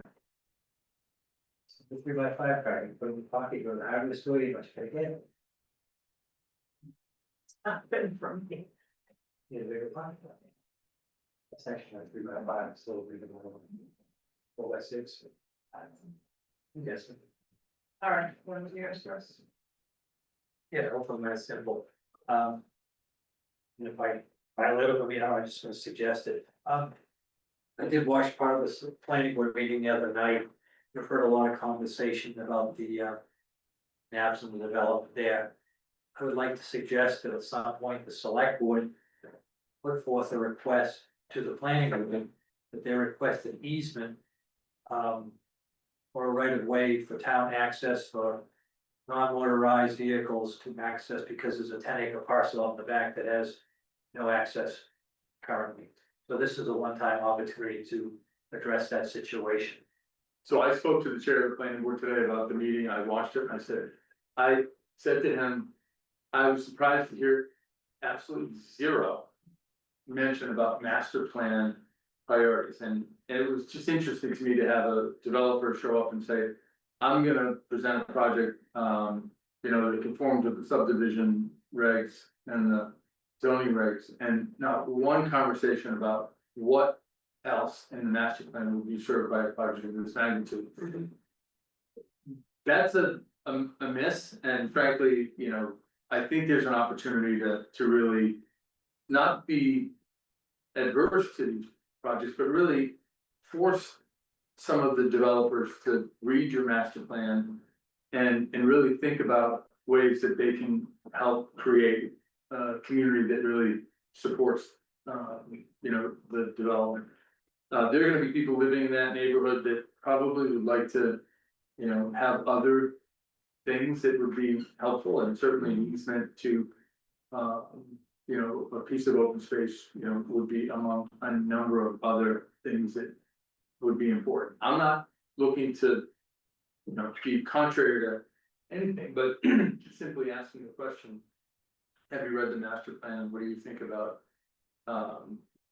other ways that you can help the town, support quality of life improvements. Well, this is a special permit request too, it's It not is, as you a have subdivision. you have an opportunity to, you know, think about a lot of things, and I don't wanna contemplate what they may be. I don't have enough time in the chair, but you But might, traditionally in the past, it had been a general direction, the select board would ask for these easements to other properties for connectivity. This is a unique opportunity, so I That think was, this, I went to the open space committee last night and it was discussed there as well, so if they put in a petition and we do. I think the select board should do their own. No, I know, you're saying it's being. Yeah, no, Just to be clear, so this is 10 acres of that property, No. which is the wetland, or to the another? 10-acre parcel that the town owns behind the net. Oh, it's a town. There was supposed to be a right of way coming in off a small subdivision on Crane Neck that never got recorded, so they're saying you can't use it. So in essence, that parcel, the town owns 10 acres landlocked. This is an opportunity to have some connectivity. And was the parcel that's 10 acres acquired by the town or granted to the town by the Crane Neck? I don't know, something, it's just, I went on the maps, town owned property. Is it conservation easement or no, just town? Town. property? It's very wet, but it's good birding and, you know, Yeah, and then there's also, isn't there wetland property at the back and that? Yes, the back half and half, so, yeah. that's part of their property.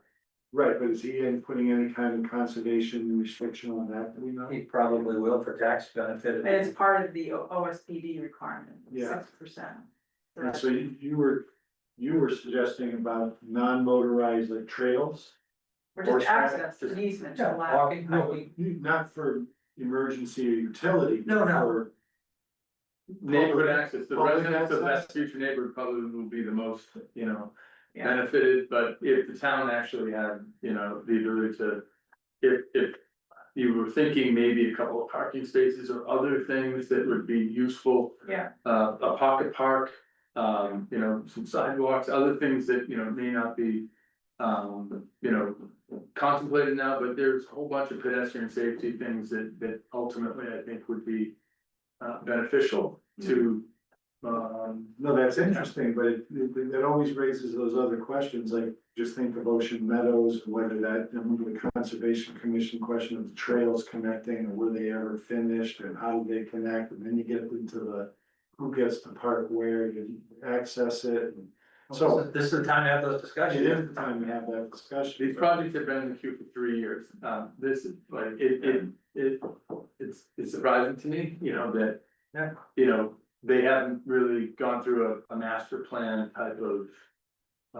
So we want Sean to draft that letter for us? No, I think it should be a future agenda item, we can get there. I can draft, Maybe that. something. But it's gonna be meetings, Months. many meetings, Okay. yeah. Again, my other items, probably future agenda items too, so I don't know if this is a place to go and. Sure, yeah, I didn't put that on the agenda, I Okay. realized. At some point, I wanna. Take a look at our facilities use policy for non-residents. We can have the discussion at the time, but. There are people using our facilities for very insignificant fees. Whereas the town residents, we pay this on taxes maintaining these properties, and they come in for really short money. Can overburden some of our facilities. I just would like this board. This is a very low priority issue, but something I, And who sets the fees for those uses? the board, like board, I believe. So Yeah, But there's a they've been there, schedule? they've just been there, yeah. Oh, so you wanna relook at that schedule? Yeah, because So look at all your fees, I think, you know, Yeah. typically, before you approve your annual budget, before you begin the budget, set your revenues.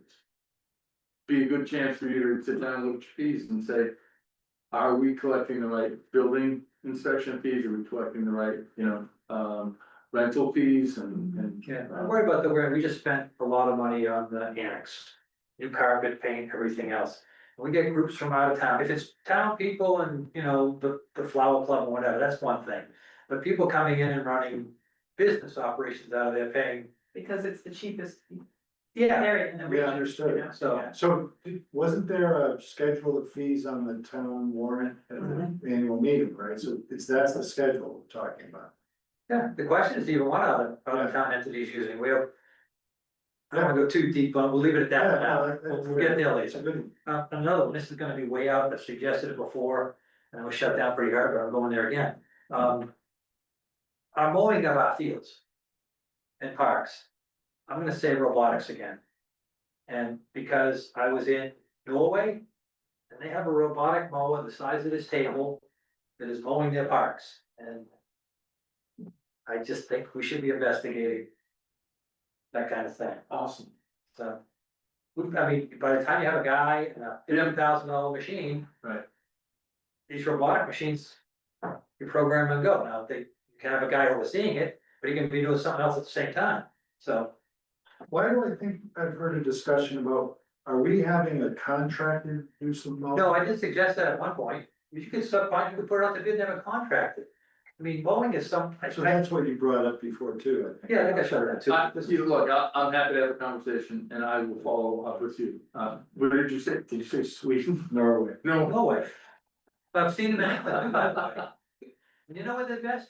On hills at difficult locations, you don't got a guy falling over on a machine. Understood. So anyways, just look on for the future. Yeah. On Wendy. She's laughing. Well, I guess that's a no vote. No, we have robotic line striping on our athletic fields that governs, so, yeah. Yeah. We don't have mowers, so. Does that use GPS or how did? It's got like a little. No, but you program it to go a certain distance and a certain orientation? Turn, yeah. I don't know. They go around once and it goes, right? All right, so first I just want to give an update on the organizational assessment and the town manager search. The advertisement went live today, so it's on the MMA website. It's also been sent to 300 people on the consultants list, so the closing date is mid-September, I think. So once all the applications are in, they're gonna screen it down to, I think, 12 people, and then the town governance committee will meet and screen those, come up with 6 to interview. Those will be an executive session, the names of the people won't be disclosed to anybody, including the board. Just on an FYI, but out of that, there'll be 3 candidates recommended to the. Wait. How are we interviewing if we don't know? You're not in the town governance. Oh, the town governments will do it in executive session. Sorry, Yeah. gotcha. You will be there, but I was like, wait a minute, don't tell me your name, but. yeah, so that's just kind of Not good. a high level view. And you will note in the position statement that there were some Got it. nice farm photos that one of the select board members provided, so Okay. that's not duly. Hmm. Noted. In terms of the organizational assessment, it will be out tomorrow. So the town governance committee will meet and review it, and then pass it along to the select board. So is it coming to the committee in a draft? It's fine, It's fine. yeah. So they prepared a final report. There's no, So why don't we get to see it tomorrow too? No, it's coming to the town governance committee, there, we'll meet and review it, and then we'll forward it to the select board. Why we committed, at what point to the Yeah. meeting? that'll be a public session? Yeah. Yeah. Okay. Hmm.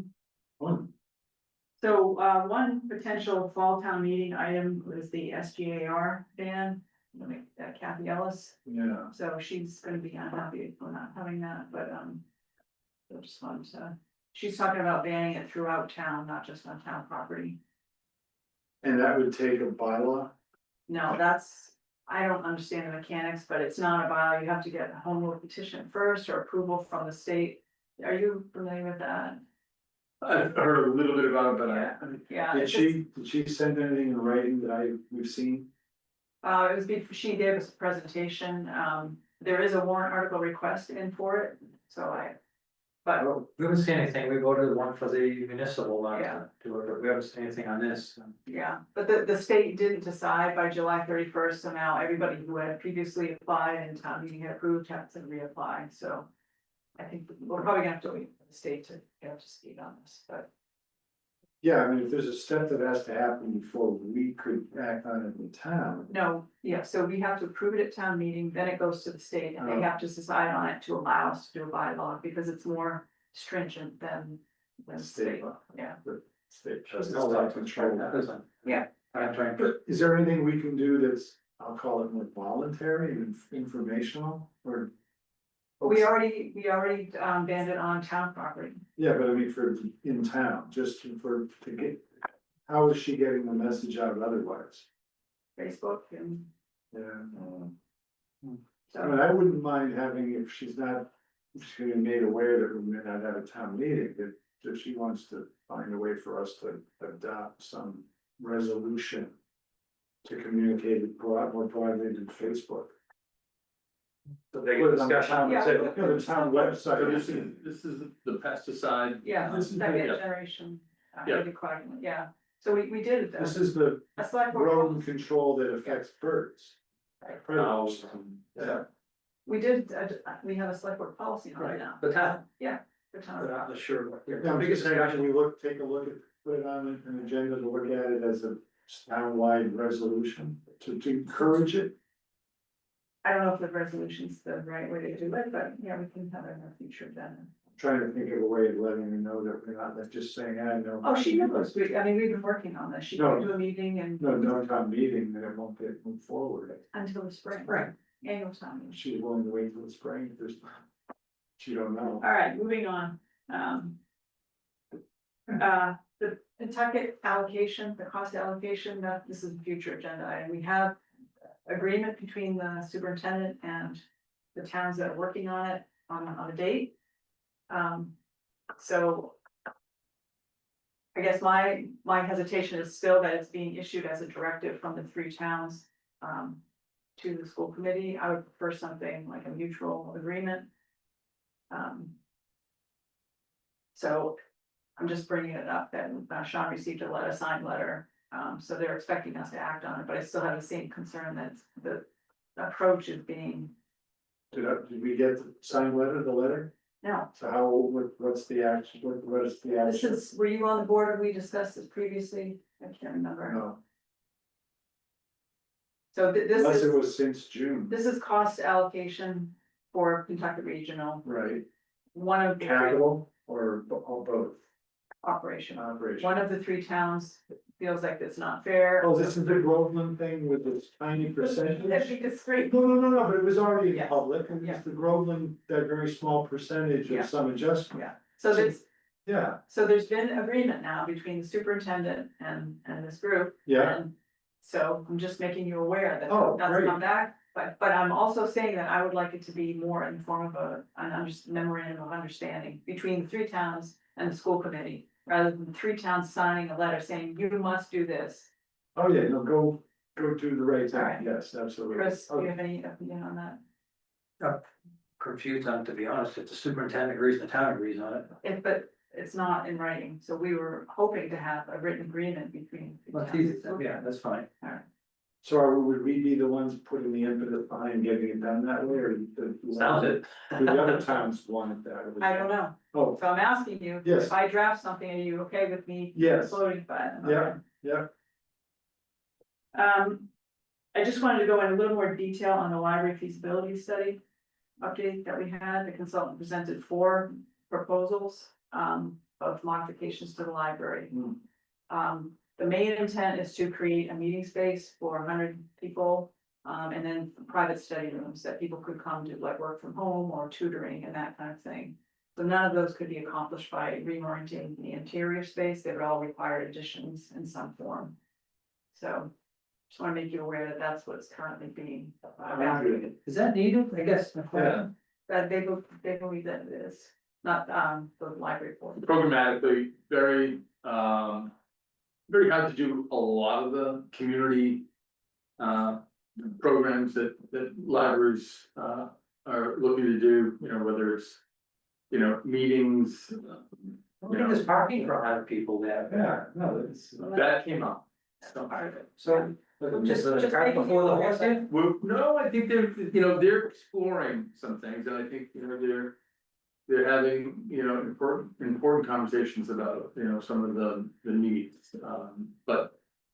More information. How many small town libraries have room for 100 people to be in a room? If you travel around, as we talked, I mean, you know, there are a number of libraries within, you know, probably 15 miles of West Newbury that have new libraries with spaces for 50 to 100 people. A lot of times they have yoga, they have, you know, different activities. They're multi-purpose rooms. They have, you know, well, they function more as, you know, community centers, you know, and so I think there's a lot of expectation that these libraries are meeting many more needs. Is that building in Merrimack, that their library, the new one that? I haven't been Yeah. to the. Yeah. 110? Yeah, that's got a lot of parking and it's on its own site with a lot of land, and I agree with Chris that. How you gonna get, Just another us curiosity. just drop him off. At the RAC meeting, Newbury was indicating, based on budget constraints, they are potentially considering closing their library. Plus, I mean, we have the annex too, I mean, I know. that's a meeting It's space. another discussion for another time. I guess. Yeah. Yeah, I'm just making you Yeah. aware that Wow, so all this- 4 of those have that in it? that's what it's based on. The consultant asked, what do you want? And this was provided. So this is an advisory group to the library director. She's managing this feasibility study, which the town paid for half and the board of trustees paid for half. So at some point the Are study. you on it? Yes. So that's why I'm finding out to you. Oh, thank you. All right, that's enough for now.